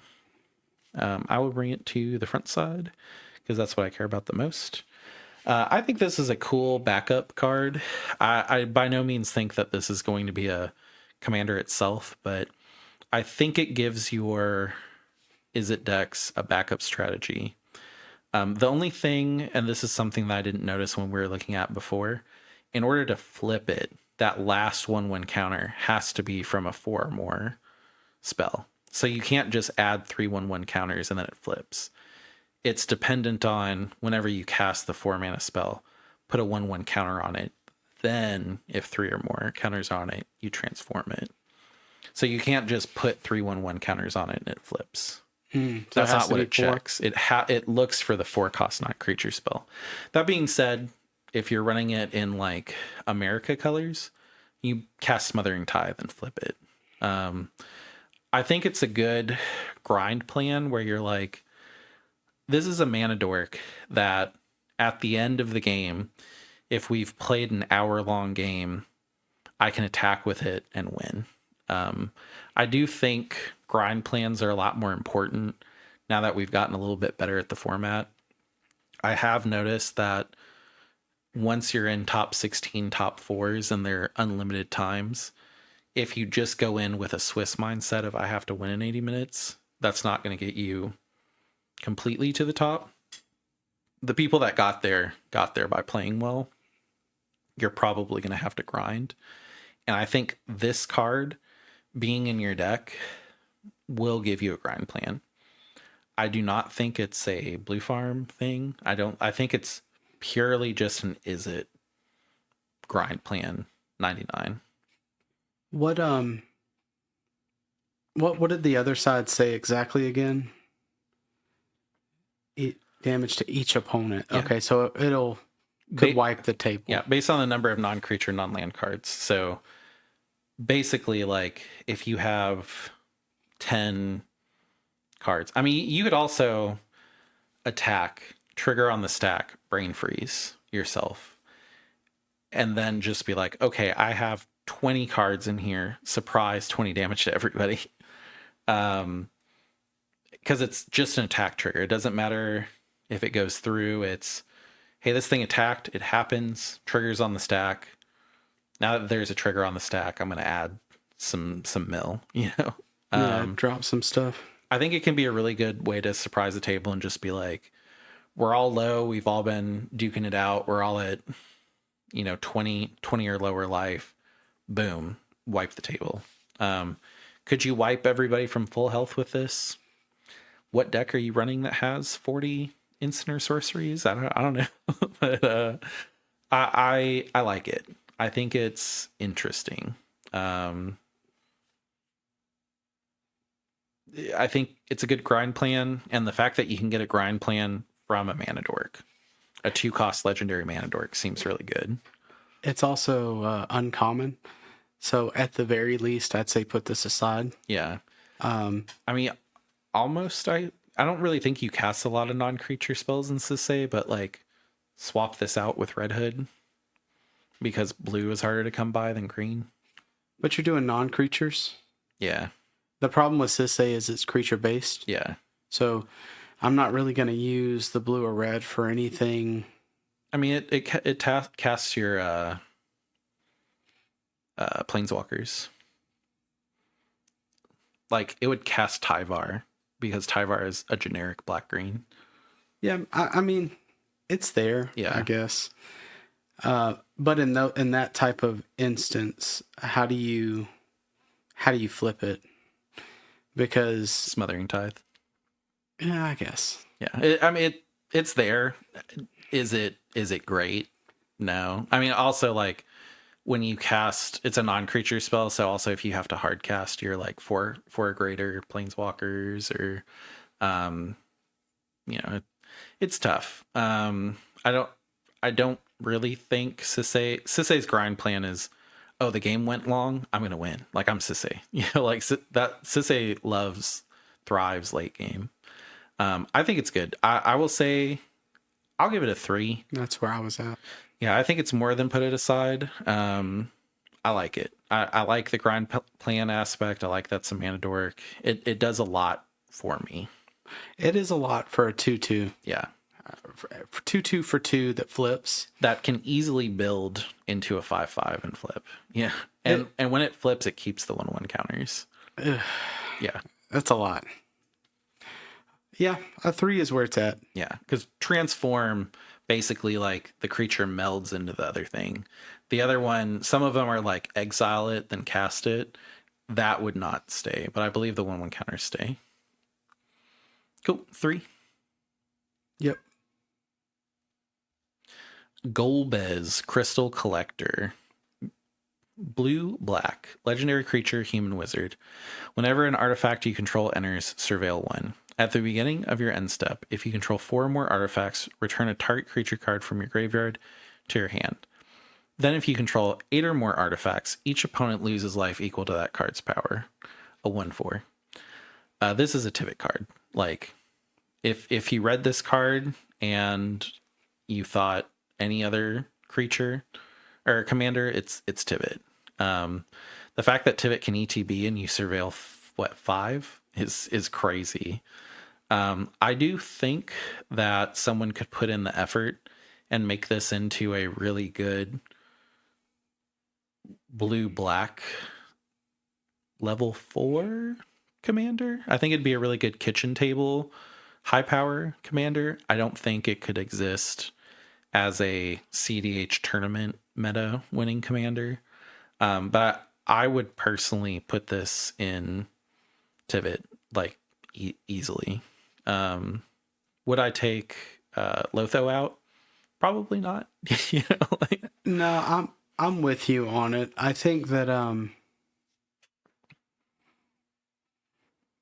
even in other decks, if you're a I want to say an artifact deck, because some decks use Lotho and Smothering Tithe as like key pieces. I guess Marnius, yeah. Marnius I could as see well. Marnius. That being said, with that, the Surveyo drop and stuff isn't bad. I wouldn't say Blue Farm just because there's not enough artifacts to really make it work in Blue Farm. Yeah. I mean, Surveil is kind of like you look at the top, potentially you look at the top 5, but you could surveil 5 and go, okay, I don't want this. I don't want this. I do want the third card. I'm going to look at it 2 more times and then put it right back. Yeah, I'm also thinking of like Breach Line, helping Breach Line. I do think Breach Line is already... I mean, this is a 1/4. Yeah. And it's got a big old butt for 2. Timna, you're not really trying to kill anybody with Timna hits. You're just trying to swing. By no means is this better than Voice of Victory. But, I mean, I'm also using Delany in my Blue Farm. Yeah, it's a great blocker. And Delany doubling it is really good, even in Tivit. You know, now are you running Delany and Tivit? I don't know, probably Bowmaster and Lotho, and now this. But in Blue Farm, Surveyo 2 for a rock, not bad. Yeah, I think it's a 3. I can't really say it's a 4 because I don't know a specific. Well, I guess Tivit. So a 4 for Tivit. I mean, you could, and this is going to be kind of wild, but like, if this is in Blue Farm, you could just go, I have a big graveyard. I have Underworld Breach, and I have Lion's Eye. I don't have anything else of my combo. But I know I can cast Lion's Eye Diamond 15 times. I know that I will hit a tutor for Brain Freeze or hit Brain Freeze in that. Let's go. You know, like that's like, true. It gives you that option. That's true because you bring back Lion's Eye. You escape for 2 basically because every time you cast it, you get to surveil 1. So you refill your graveyard by that 1. So you could just have 2 components in this on the field and go, I'm willing to bet that my deck loves me and just go for it. I know I'm not getting another turn, Hail Mary.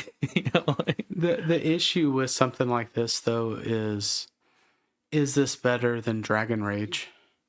Because with Dragon Rage Channeler, I'm going to do the same thing. Because every time I cast...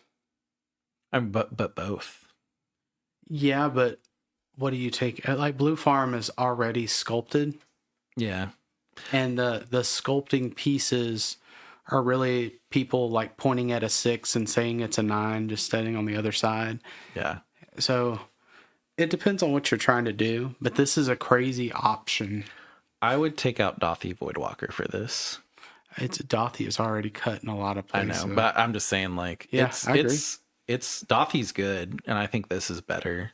But I mean, I also think it's good in Tivit. Like, I think I'll give it a 3. Like, I think it's a good option and a good flex in all of those decks. I've kind of sold myself on it for Blue Farm, but I also don't play Blue Farm. The only issue I have with it being in Blue Farm is that the options for Blue Farm are so...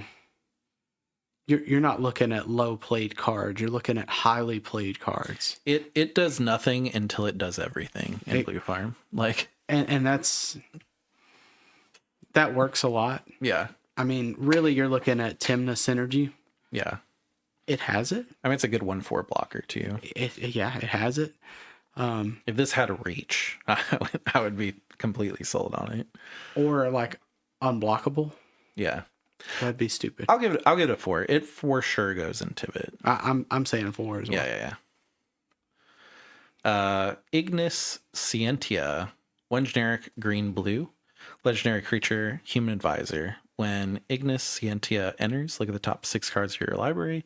You may put a land card from among them onto the battlefield tapped. Put the rest in the bottom of your library in a random order. And this is not going to be relevant, but exile, or 1 generic green blue, tap, exile target card from a graveyard.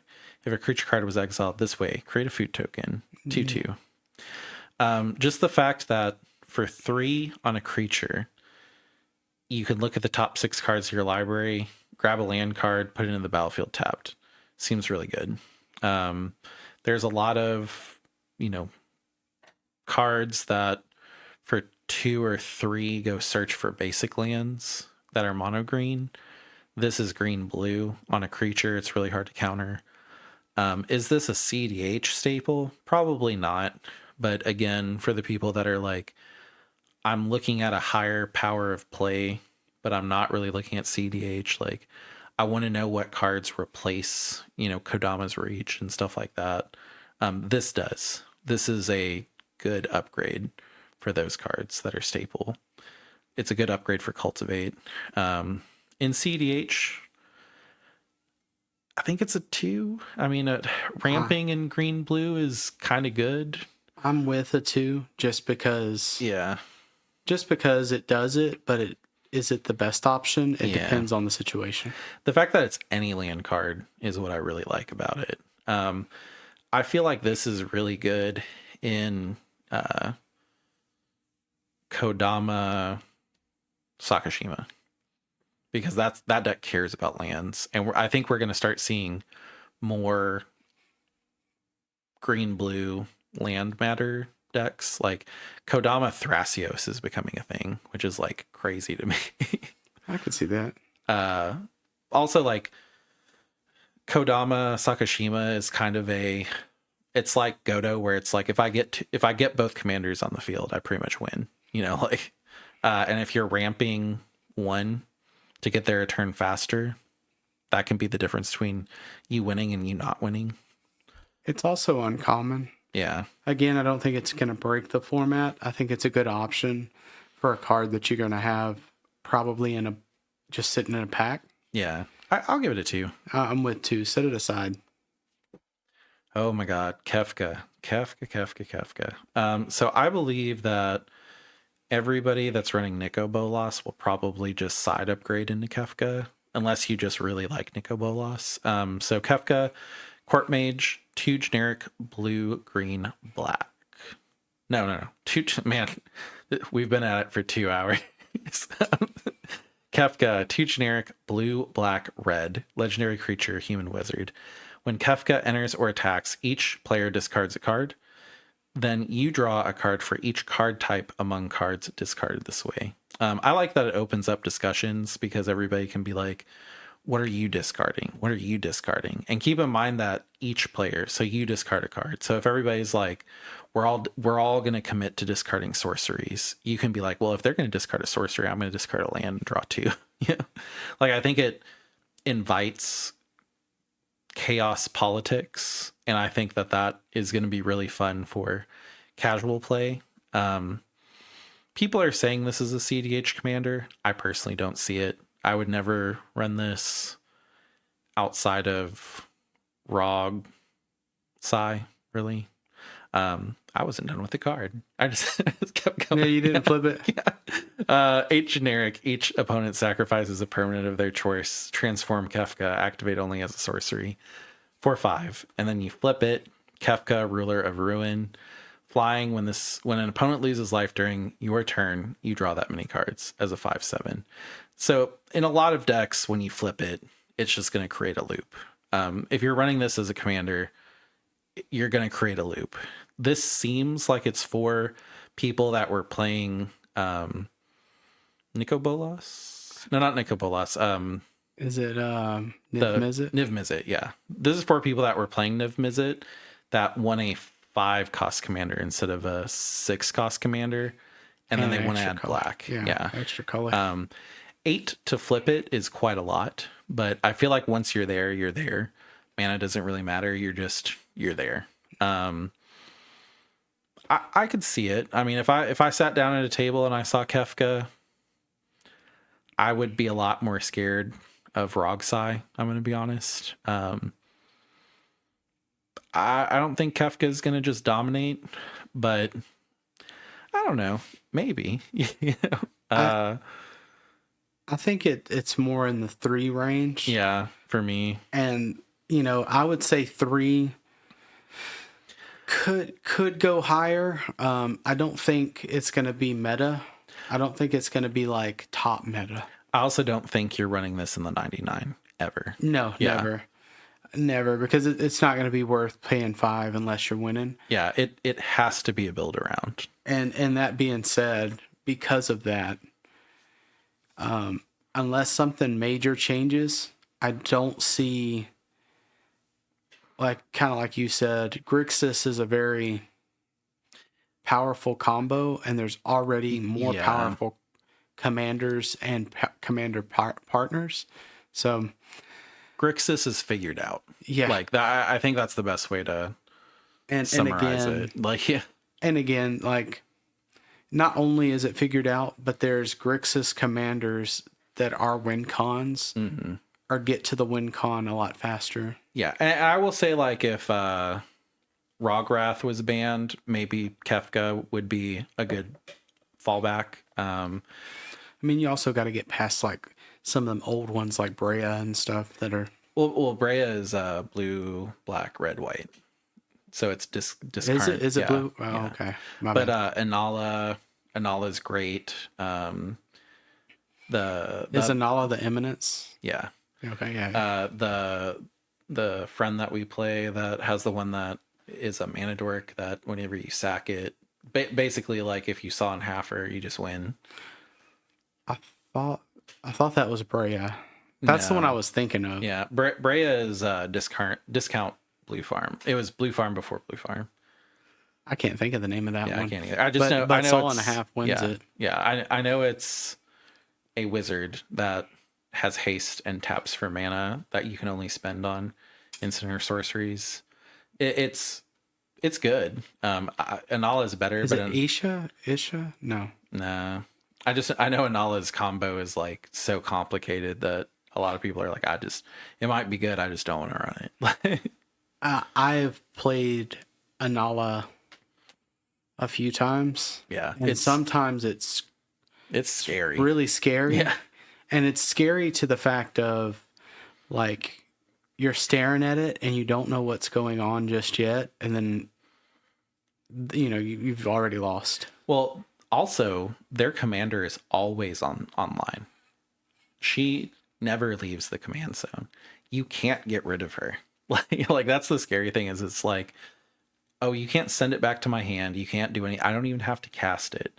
Literally, it just sits there in the command zone the entire time, and I win with it in the command zone. What was the commander? Was it the Eminence one that at the tournament it was the Rocco player's friend? Yeah. That's the Eminence? That's the one that we were playing, yeah. where it did a lot of the return from graveyard loops. Yeah. Okay. Yeah, it's the creature, all of the mages that go and find stuff in your deck, and then they just pull everything out and loops, and it's complicated, but for something that you never have to summon your commander, it's really good. Yeah. I like it. I would love to see it be in the top. Yeah. However, I think we're at a solid 3. Yeah. And you could say it. I wouldn't even, if it's not a 3, I wouldn't put it aside. So yeah, it is in my mind useless in the 99. It would only be a build around, and you build around it because you like Kefka, and you're okay losing a couple games because you want to see Kefka in the command zone. At the end of the day, that's admirable. You know, like I like that. I'll give it a 3. I'm also thinking about showing up to the pre-release in Kefka makeup just to be funny. I don't know. I would do so, but the problem is you're going to be in a marathon. Yeah. And you don't want to. So that's why I want to do it, though. I want to just look like completely thrashed and crazy on the drive home. That's fair. Like, that was a selling point to me. Lightning, army of 1, 1 generic, red, white, legendary creature, human soldier, first strike, trample, lifelink. Stagger, when lightning deals combat damage to a player until your next turn. If a source would deal damage to a player or a permanent that player controls, it deals double that damage instead. Lightning is a 3/2. This seems really strong, especially because it has trample. So like if somebody blocks with a 1/1, you still get that effect. The other thing that I like about this is first strike damage happens first. So lightning can get in there, trample, and then have the ability online. So all of your other creatures that are doing combat damage that turn do double combat damage right away in that same combat session. If you hit this off of Winota, all of a sudden, all of your creatures are doing double damage. Like, it's no Blade Historian. Blade Historian gives them double strike. So them getting first strike and then striking again is clearly better. But I mean, it's 2 Blade Historians is great, though. You know, I mean, in Winota, you could very easily Winota trigger. Yeah. Get them both. Yeah. Like Winota trigger. Oh, okay. Everything has double strike and is doing double damage. You're taking 4 times damage. Great. You know, GG. You're dead. Yeah.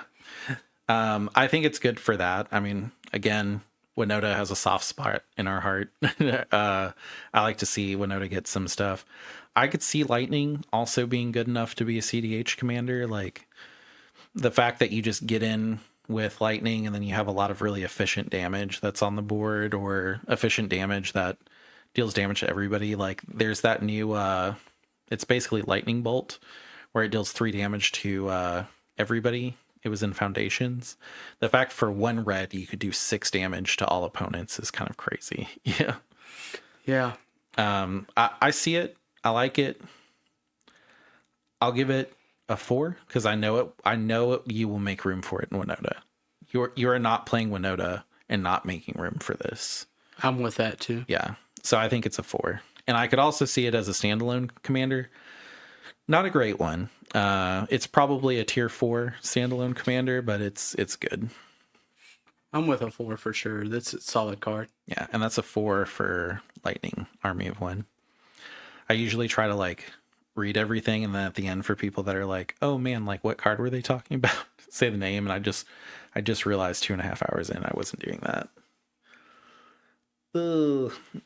Lock Cole, 1 generic blue black. Legendary creature, human rogue. Death touch lifelink. Whenever Lock Cole deals combat damage to a player, draw a card, then discard a card. 2/3. I'm thinking about putting this in Hashaton just because The discard. There is something in MH3 that's a little bit better that has lifelink, but not death touch. 3 for that effect with death touch. Like, I think a lot of people are just going to die on the sword and just be like, no, I don't care if I have to sacrifice a creature. Like, I do not want you getting that discard so that you can put out like a big thing and win. Which ultimately I want to avoid my opponents having a choice, in the matter. The lifelink is really what sells it to me. I think there's better cards, so I'm gonna give it a 2. I do think it's pretty good in Blue Farm. For 3 though, I don't really know. Like, I think that it's a really good option. Do I know exactly what deck is going to ride with it?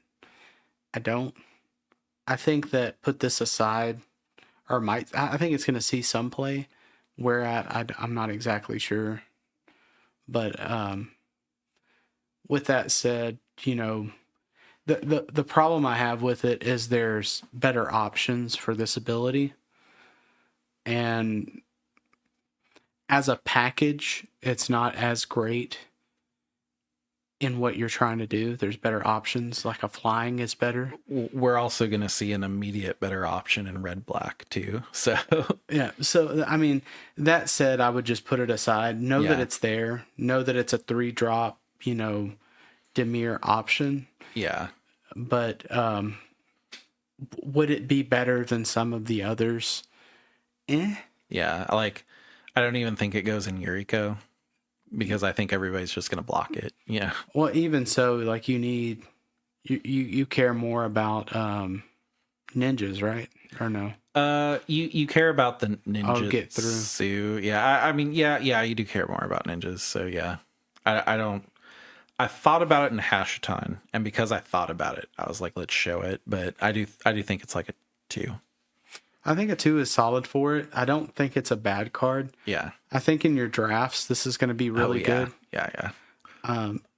Also, it's uncommon. Like, yeah, again, probably going to see it. The rarity of it makes it more than just, I think it's neat. I think it's useful. Yeah. Cool. And that is Lock Cole, a 2. Noctis, Prince of Lucius. 1 generic, white, blue, black. Legendary creature, human noble, lifelink. You may cast artifact spells from your graveyard by paying 3 life in addition to paying their other costs. If you cast a spell this way, that artifact enters with a finality counter on it. And it's a 4/3.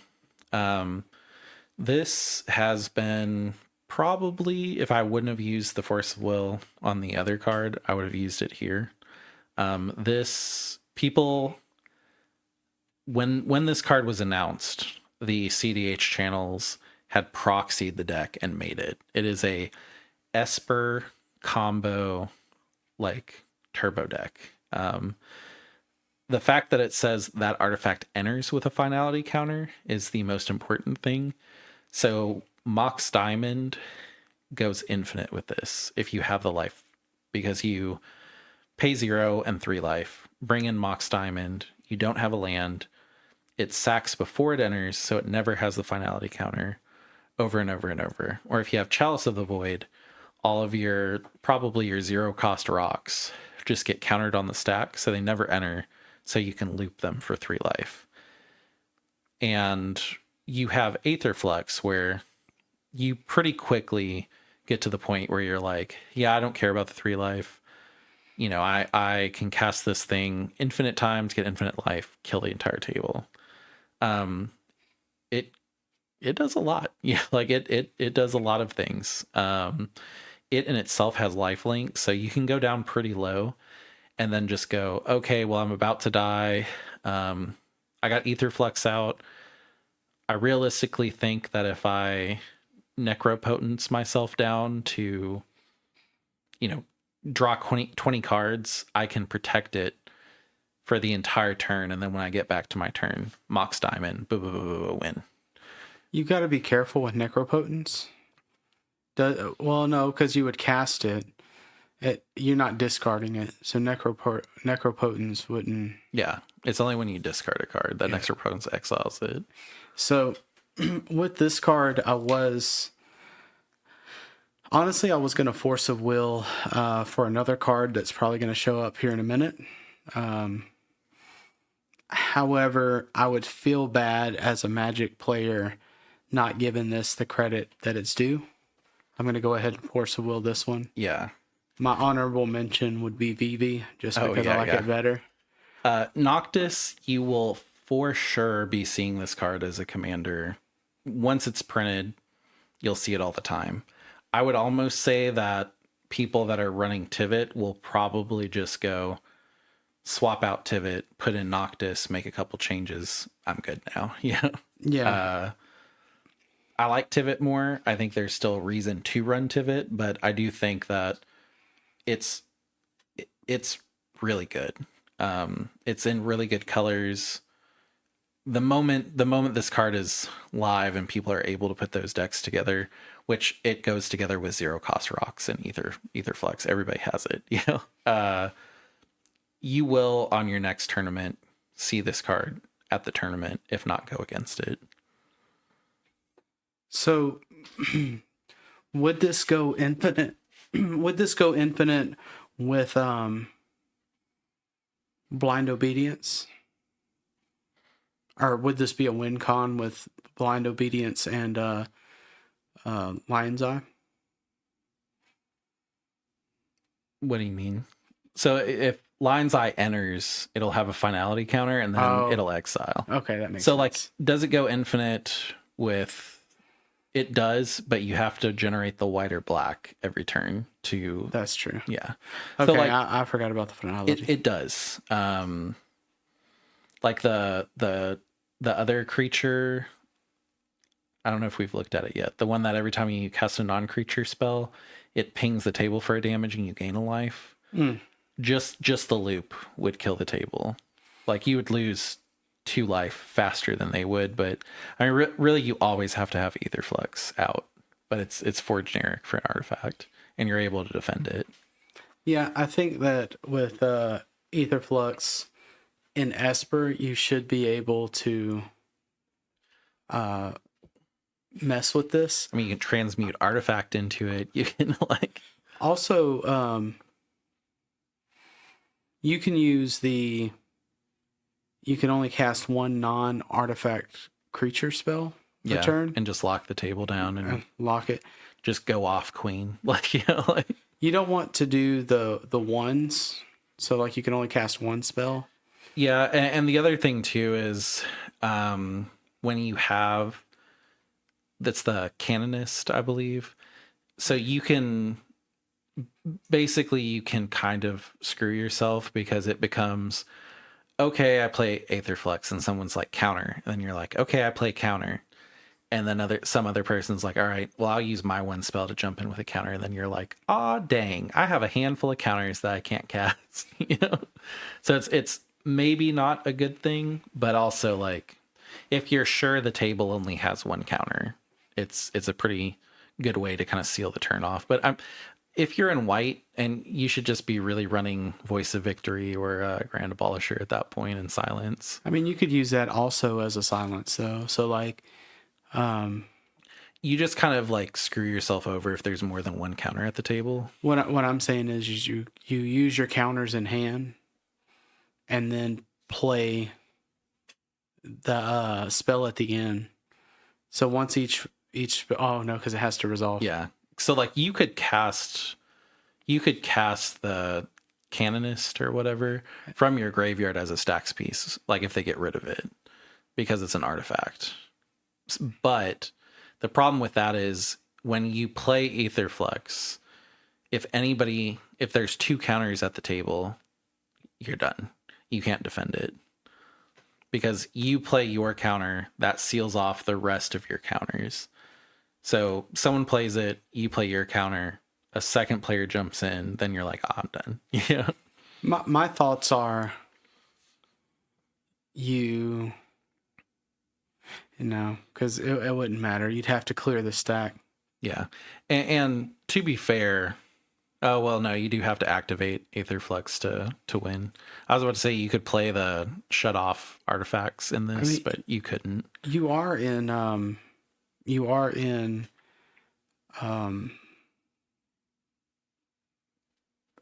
flash enablers though. So you could have Into the Flood Maw on the field. Do your cast. They would play on top of it before it resolved. So you'd put it on the stack and they'd be like, cool, and then keep playing their counters on top of it. But you don't cast your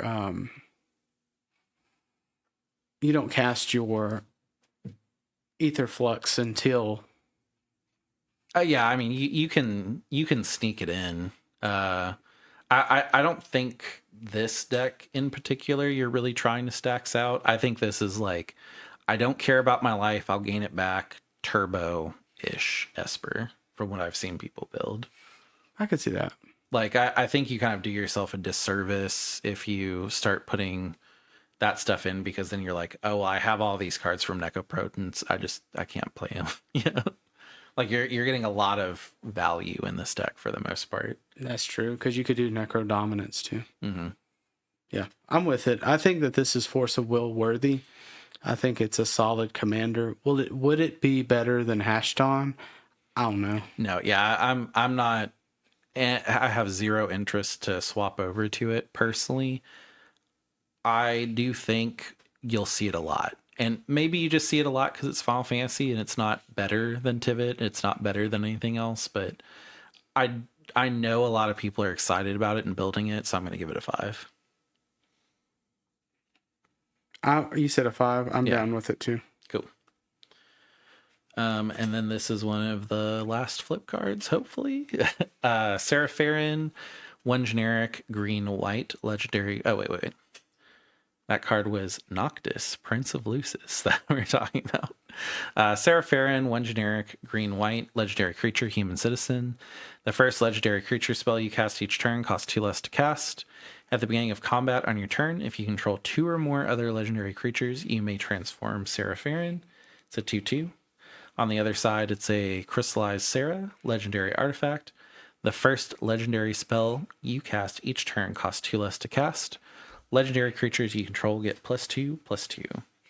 I think this is another flex Sisei card. I think it's good if you get those legends in your hand that you don't really want to cast. Granted, it is legendary creatures only. It doesn't count like your artifacts or your planeswalkers. So you're probably running it in the pure creature build of Sisei. But the fact it's so easy to flip and then everything gets +2/+2 and you still keep that effect seems really good to me. I don't really play Sisei. I don't know what you swap out for Sarah, but I think it's a good option. I don't think anybody's rushing to fit this in Sisei, but I do think it's a cool option. So I'll give it a 3. I was staring at 3. Yeah. I'm pretty sure it's a 3 here. Yeah. I've played Sisei for months. I think that it's good. It has a place. Where at? I don't know. And is it better than some of the options? I don't know. I know some people were running the tree from Lord of the Rings that gives everything ward and +2/+1. And that was 2 white pips and it didn't add to your Sisei. But when you flip this, it's not a creature anymore, so it doesn't add to your Sisei anymore either. So it'd be a legendary, huh? Well, it's not a legendary creature on the other side. It's a legendary artifact. So once you flip it... Legendary. Sisei just cares about legendaries? I'm pretty sure, because you do planeswalkers too. Oh, yeah. Okay. Yeah, that makes it better. Because you get legendary permanent, I believe. That's right. Yeah, I mean, I think it's good. I think maybe if you're running the white tree, you run this instead. Yeah. Because it doesn't matter. Yeah. I'm pretty sure that this still counts as 2 to Sisei no matter what. Well, because on the other side, it does have the pips on the side of the legendary artifact, the green white. Yeah. It brings Sisei to automatically a 4 with just this if it's flipped. And well, just that if it's flipped, if you have just Sisei and just that on the field, It's a 6. it's right? a 6/6. Yeah. So like big old Sisei right away. Yeah. I mean, do you? Well, she doesn't really care about the permanent sim because she's already a 6/6. Yeah. And you really only need You like lose 4, right? Yeah, you lose the ward. I mean, 5 for sure gets you there. 4, you got to go through some steps. 6 is just like great. I think at 4 you're there. I think at 3 you're there. It's just a matter of triggers. Well, now with Deadpool, a lot of people are going and getting Deadpool at 4, and then taking her text because Deadpool is a 5/4 by default. So you become a like 8 or like a 9, something crazy like right away. Because you would take her entire text, even her passive, with Deadpool. That's cool. Yeah. I don't know. I didn't play Sisei with Deadpool as an option. Yeah. And I didn't really want to switch back to. Yeah. I did want to put Deadpool in just because it's Deadpool. Yeah. But is it better? I don't know. Yeah. I mean, I think if you don't care about the word, which I really don't think you do in CDH too much, it's good. Would I be rushing to replace White Tree with this? It'd be like, oh, hey, I got in my pre-release. Let me swap them out. I'll give it a 3. Excuse me. I'd say a 3 for sure. Cool. Ooh, this next one. Terra Magical Adept. 1 generic, red-green. Legendary creature, human, wizard, warrior. When Terra enters, mill 5 cards. Put up to 1 enchantment card. Mill this way into your hand. Then she has Trance, 4 generic, red, green. Exile Terra, then return it to the battlefield transformed under its owner's control. Activate only as a sorcery, 4/2. I will not read the other side. It's a lot of stuff. All you need to know is because it has another side, it's a 5-color commander. So it's a 5-color food chain commander that can mill your entire deck, put Animate Dead in your hand, and then cast it to win with Thassa's Oracle. I'm pretty sure if anybody was running the first Sliver or the 5-color Joda, you're now like, oh, I have the exact same deck, but I only need to cast a 1 generic red-green commander. So you're just swapping over to Terra pretty much right away. I'll give it a 4. I know everybody that's running 5-color food chain is probably, unless they just really have an attachment to the commander that they were playing, I'm pretty sure they're immediately swapping over to Terra. That being said, how many first slivers have I gone against? 1. So yeah, I'm with 4 as well. I do think with Terra we will see this more though, because it is a very viable way to play. Like I probably, if I was still playing Atali, I'd probably just swap over to Terra and just be like, well, now I have all colors and I just win right away with Squee Food Chain. So yeah, I'm down with it. I'm down with a 4. I think that it's not a strong add in every deck that can run it because this is Commander. Mm-hmm. Every deck that's it will run it. Yeah, for me, 5 would be, this is the best 5-color commander in the format now. Yeah, and that's not it. I do think it's better than Najila. I will say that, and that we're not going over this thing a lot because it's just clearly good. Like it's very clearly good with what it does. You just loop it, and then you get a whole bunch of enchantment cards in your hand, and then you have all of these crazy enchantments that you can cast. Some of them are maybe enchantment creatures that you can cast with your food chain mana. I don't know. But it's very clearly really good. Is it the best 5-color commander out there? No. Is it a good 5-color commander if you like food chain option? Yes. Is anybody that's playing Najila just going to immediately swap over to Terra? No, because they're very different decks. I think 4 is fair. I think a solid 4 is it. Now, maybe later on it could be higher. Yeah. I think it has potential. But that being said, I think 4 at the moment is where it's going to be at. Yeah, it'll top 16 in the next 2 months. I'll say that. 4 for sure. Vivi Orn. I've never said Vivi's last name. Ornatier. Ornatier. 1 generic blue red legendary creature wizard.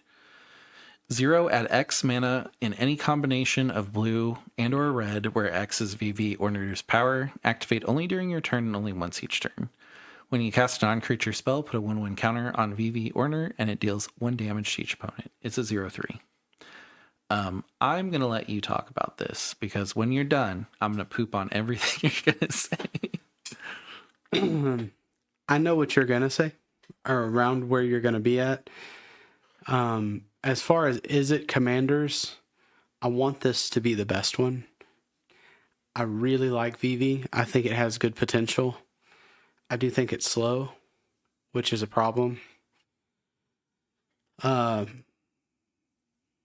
I love VV though. That being said, I would want to put it at a 4. I think that it's going to be a 4, but more in the 3 range to where it might see play in CEDH, but I think it'll fall off pretty quick just because I don't think it's as good. However, this will be a top tier non-tournament commander. I think most of them will play and it'll be good. It will win. Do I think it's going to beat meta? No, unfortunately. I think it is just below Stella Lee. I think Stella Lee does what this wants to do, but better. There are a lot of really cool bespoke combos with VV, and I think the deck looks so fun to play. Like, I don't think you're playing VV because you're like, I'm gonna take home every tournament. This deck is busted. I think you're playing VV because you like VV and you think that is a really cool deck to play. And it is. Like, it looks fun as hell. I will give it that. But it reminds me of Plagon, where Plagon does a lot if there's no road blocks and clear path ahead. But I think any pebble in the road with a VV just falls over. You know, like VV tripped a lot in the game too, so I think it's kind of funny. I mean, I think you could go to a tournament with VV and you could play really well and politic really well and just sweep the tournament and win. Is it the next? I think it's just kind of where Stella Lee's at, where Stella Lee sweeps sometimes and Stella Lee fails sometimes, and you got to be okay with that if you're playing VV. What is the blue red planeswalker that flips? Oh, Rawl. Yeah, Rawl is like...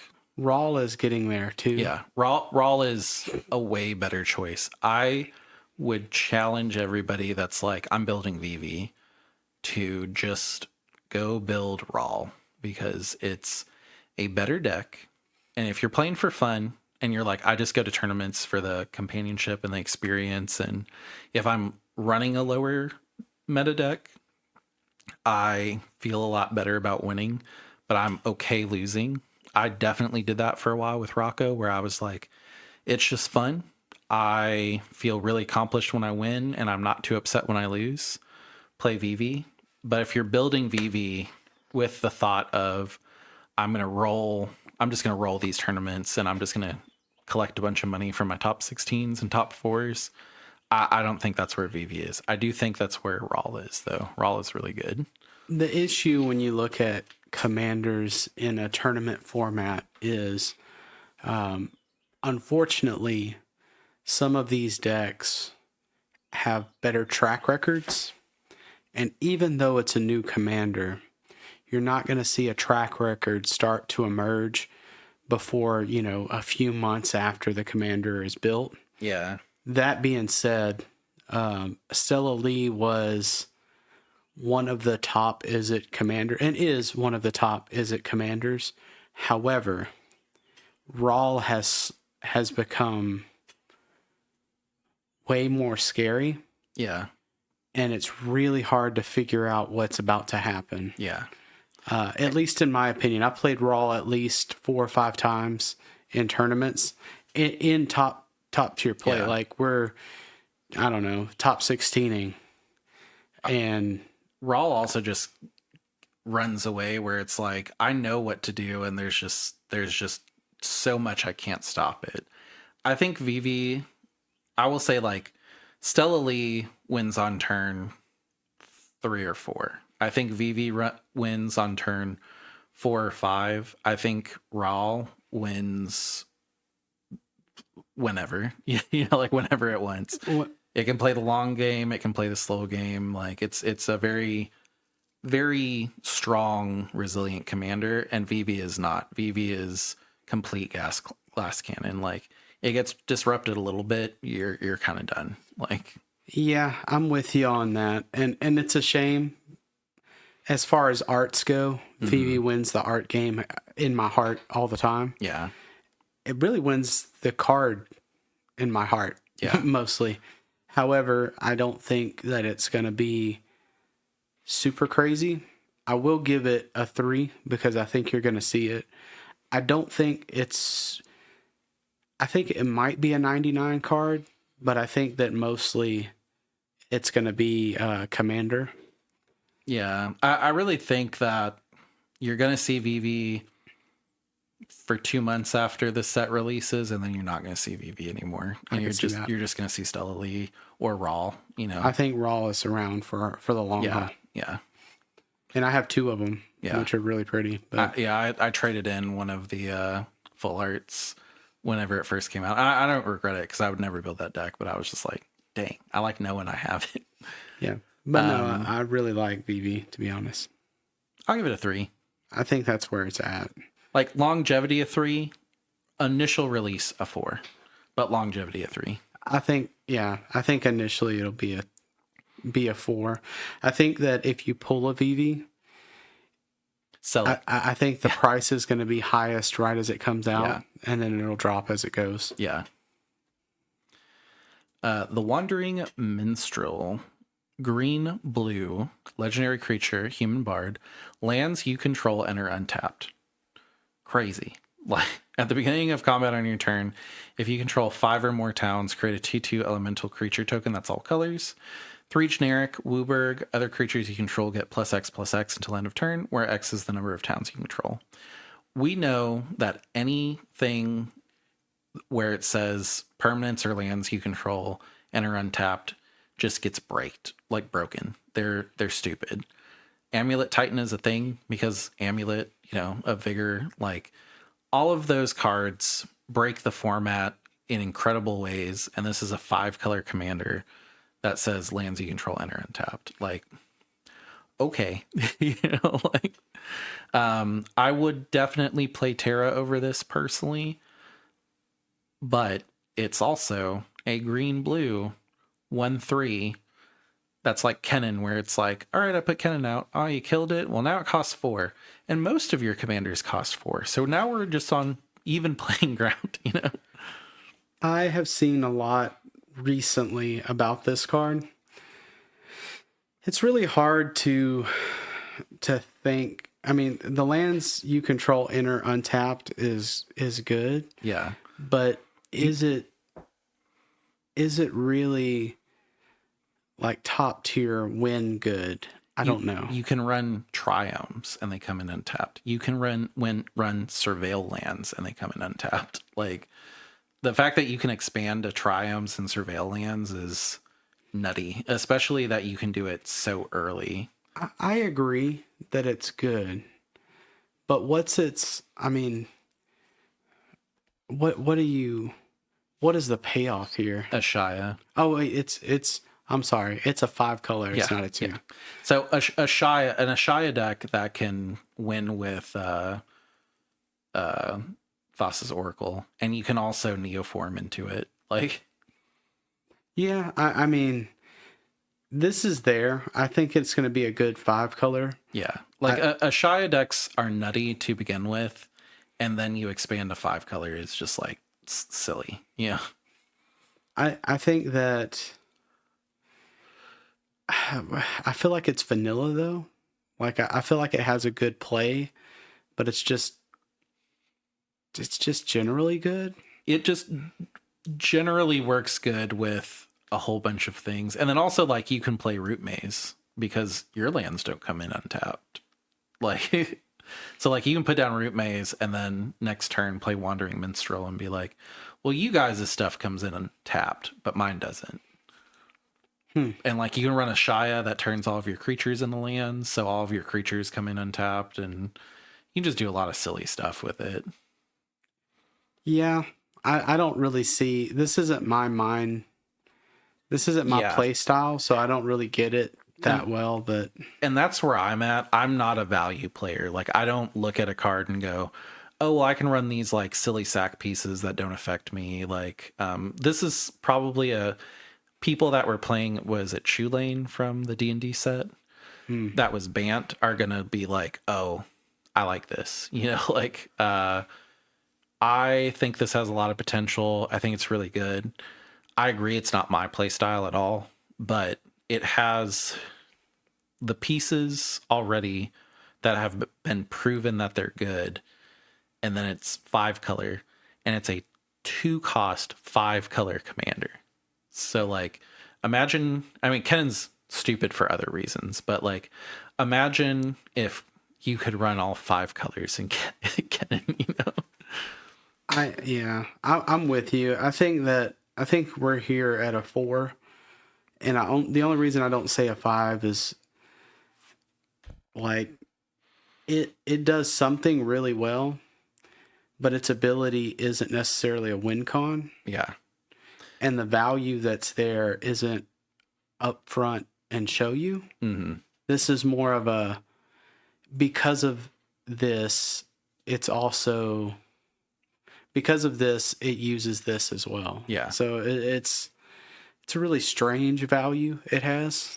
Yeah, it's a little, it's one of those commanders that you'd be like, oh, I don't need to kill this on sight. Like I know when I need to kill it, and then all of a sudden you're like, okay, this isn't this, of course this guy combos, but like all of their surveil lands are coming in untapped and they're surveilling. Like that's crazy. You know, like, oh, they have triomes now. Like they have really good mana fixing. That's crazy.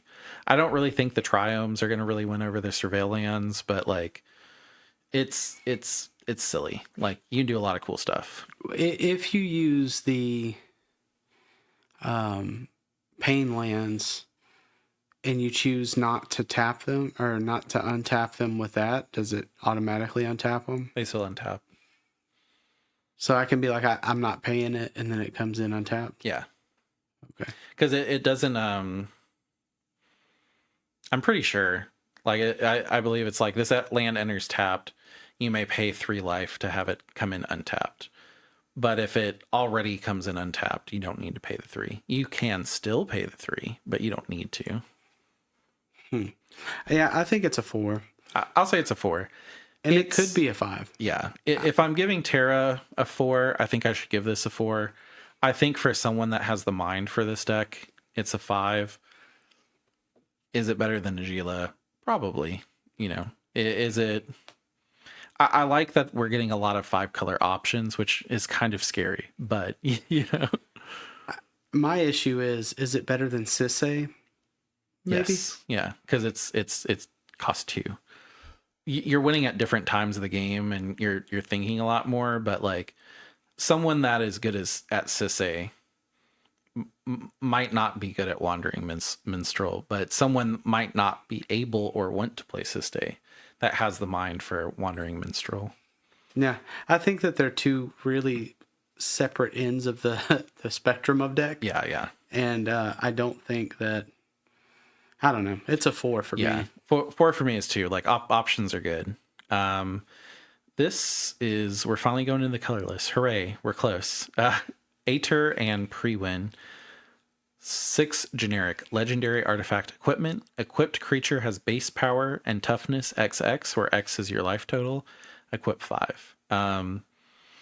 This is just a really good high power card. I do not think it's CDH, but it could be. I mean, if you put it on Tymna and Tymna becomes a 40/40 with lifelink, like that's pretty stupid. You know, like the reason that I wanted to put this in is, number one, I'm sure a lot of people that play casual are just like, heck yeah, this is so cool. Like we've had, like, I think it's like Avatar of Avacyn that you gain life. It's like power and toughness is equal to your life, and then if you give it lifelink, it goes crazy. This is the opposite, where you can equip a normal creature with lifelink and it goes crazy. I think it's really cool. I think a lot of people will be excited about it. I think it's good in a 4 deck, you know. There are a lot of equipment synergies in this set. We didn't go over most of them, but we saw you could just reveal this from Gilgamesh and equip it to Gilgamesh and just be like, cool, I've got a 40/40 now. You know, like it's silly. Like there's a lot of ways to cheat out equipments, a lot of ways to equip them for free, especially in red. I see it, and because I see it, I wanted to put it in front of everybody, but is it CDH right now? No, I don't think so. Maybe somebody will figure it out, but I'll give it a 2. Yeah, I'm with the 2 as well. Imagine this being on Slicer. Yeah. Just saying. Yeah, because it would follow the life total of the person that equipped Slicer, whoever owns the equipment. So and they're usually the highest. Oh yeah, for sure. Like that's the mini game that Slicer plays. Yeah, it's silly. I think if it was a 3 cost and like a 4 to equipped, it would be banned. Yeah, it'd be crazy. But being a 6, it's kind of hard to get out. So I mean, but we've gone over so many cards that are just like, get control of an equipment and then just equip it for free, or like, you know, put this out from your deck and equip it to a samurai for free, or like, you know, like just crazy silly stuff. So I just wanted to highlight that it exists in the set and it's kind of stupid. It's new too. Yeah. The Masamune, 3 generic legendary artifact equipment. As long as equipped creature is attacking, it has first strike and must be blocked if able. Equipped creature has, if a creature dying causes a triggered ability of this creature or an emblem you owned to trigger, that ability triggers an additional time. Equip 2. So remember 2 hours ago when we were talking about Sephiroth, if you put this on a creature with Death Touch, it has first strike, Death Touch, must be blocked, and then also if you're playing an aristocrat deck, you just get double triggers for a lot of silly things. It's silly. Really, at the end of the day, it's up here because it's the Masamune, and I love Sephiroth, so it's a 1. But I really like it. So yeah, I'm with a 1. It could be a 2, but I think 1 is probably the fairest place to put it. The equipment kind of throws me in this set because we've not seen a set focused on equipment as crazy as this one. Yeah, I was going to say in a while. Yeah, like it's difficult to dismiss the equipment like I normally do, and it's the Masamune. So like first strike on a Death Touch, and like imagine putting this on Tiny Bones. You know, like it's just silly. Like it can break stuff. It's a 3 that has equip 2, so it's a little bit expensive for what it does, especially something that doesn't buff the creature at all. I like it, but it's a 1. Yeah, I'm with it. Poo Poo UFO. 2 cost artifact creature construct alien. Flying. Tap it. You may put a land card from your hand onto the battlefield. Until end of turn, or 3 generic Until end of turn, this creature's base power and toughness is equal to the number of towns you control. It's a 0/4. It's just a 2 cost artifact creature alien that's a 0/4 blocker that you can tap it at instant speed to put a land from your hand onto the battlefield and not tapped. Like, that's the big thing. So if Poo-Poo is on my opponent's field, I never feel like they're tapped out, ever. Like, if I want to cast something and they're tapped out, they could always just tap it, drop an island, and then Swan Song me. Like, it's ramp for 2 as a 0/4 blocker. Like, Yeah. kind of crazy. Like, Yeah, it's also uncommon. yeah. With that being said, I would say this is at least put it aside.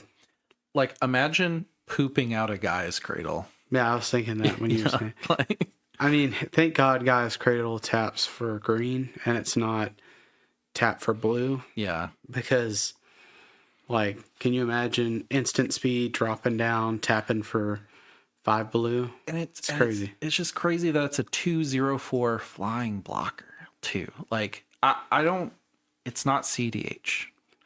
But maybe it is. You know, like, I would probably put this in Corvold. Like, Yeah, it's silly. yeah, it's silly. I'll give it a 3. It's much better. I'm more excited about this than I am VV, unfortunately. How dare you? I don't know. But I really liked Poo-Poo. It was really cool that it was in the forest and it would ask you riddles and it would run away in 8. Is it an 8? Yeah. It's you get the card whenever you find it everywhere and, like, answer its questions, I think. Yeah, I'm down with a 3. I was going to say put it aside, but this is going to see some play somewhere. Yeah, I was like, it's playable. Despite the fact that I love that it's a little UFO, it's a 2/0/4 that puts a land out on tap. Like, Would this possibly be put in Lumara? Yeah. Maybe. I mean, it ramps, like, It ramps every turn. yeah, permanently ramps too. Like, it's really good. I would almost consider swapping out this for Bloom Tender in some decks. I could see that, especially if you're using the mono green. Bloom Tender is probably not the play here. Yeah, I mean, even Derevi maybe just put Poo-Poo in. Like, put Poo-Poo in your deck. I thought it was Pew Pew. It's probably Pew Pew. I always called it Poo-Poo. I'm cool either way. We're wrapping up. We're in the lands. 3 hours, 12 minutes. One more hour left. So there's a lot of these towns. For the most part, I skipped over them. I just wanted to highlight the best one, in my opinion, for CDH. So this is Midgar, City of Mako, land, town, reactor raid, 2 generic black, sorcery adventure. You may sacrifice an artifact or creature you control. If you do, draw 2 cards. Then exile this card and you may play the land later from exile. This land enters tapped for black. So potentially, this is a sorcery. This is better than the MDFC lands, really, at the end of the day, for certain decks. Because you could have this in your hand as a sorcery, and all of these don't do great things as a sorcery.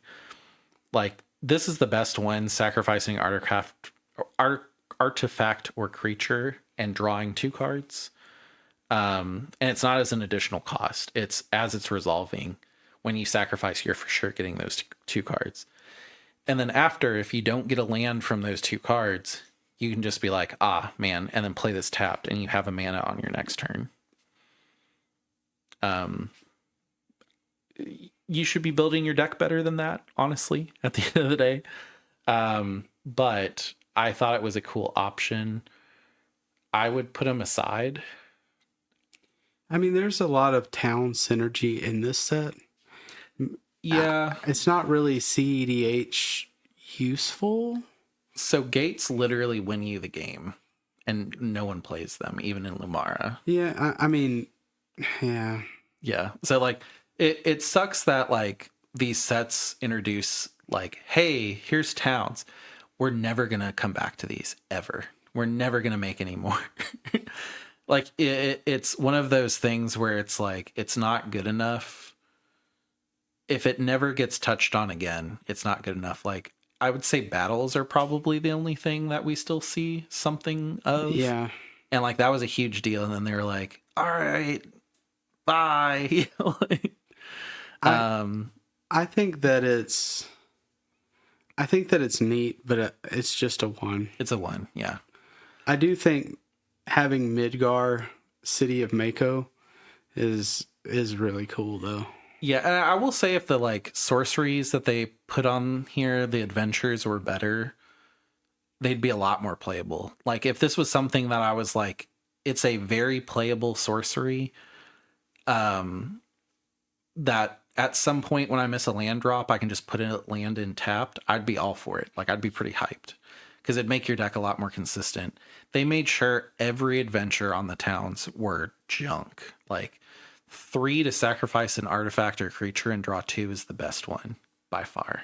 And they're junk. And I'm really sad. I get it, but being able to pocket a land in exile to play whenever I miss a land drop would make decks a lot more consistent, and everybody would have a lot more of a fun like interaction. Like I never enjoy when I can't play somebody because they get land screwed. You know, like I want my competitors to be at the best that they can be. And if that means that they beat me sometimes, okay. Yeah. Yeah. Like, Yeah. The fact that it comes in tapped is very fair. You know, if you miss a land drop and you don't get that land on that turn, that's fair to me. I wish they would have been better, but they're not. So 1. Yeah, I just think they're neat. Starting town, land town. This land enters tapped. This land enters tapped unless it's your first, second, or third turn of the game. Tap, add a colorless. Tap, pay 1 life, add 1 mana of any color. So in CDH, you're probably only ever going to play this if it's your first 3 turns of the game. And CDH sometimes doesn't get past that. So this is kind of a City of Brass that can tap for colorless. If you get into a grind session, it's definitely it's not very good. It's vanilla-ish. Yeah, I feel like decks that are 2 colors are going to kind of look forward to this, or like 5 color decks. Like this is better than what's the one that taps for a color if you have artifact? Spire of Industry. I think it might be something you can put in instead of Spire of Industry. There's another card that like you pay 3 to tap for any color that I ran into Gila for a little bit. I just feel like with Surveil lands, there's not a lot of space for new lands in CDH. I think that the lands are so efficient now. Yeah. That this is just noise.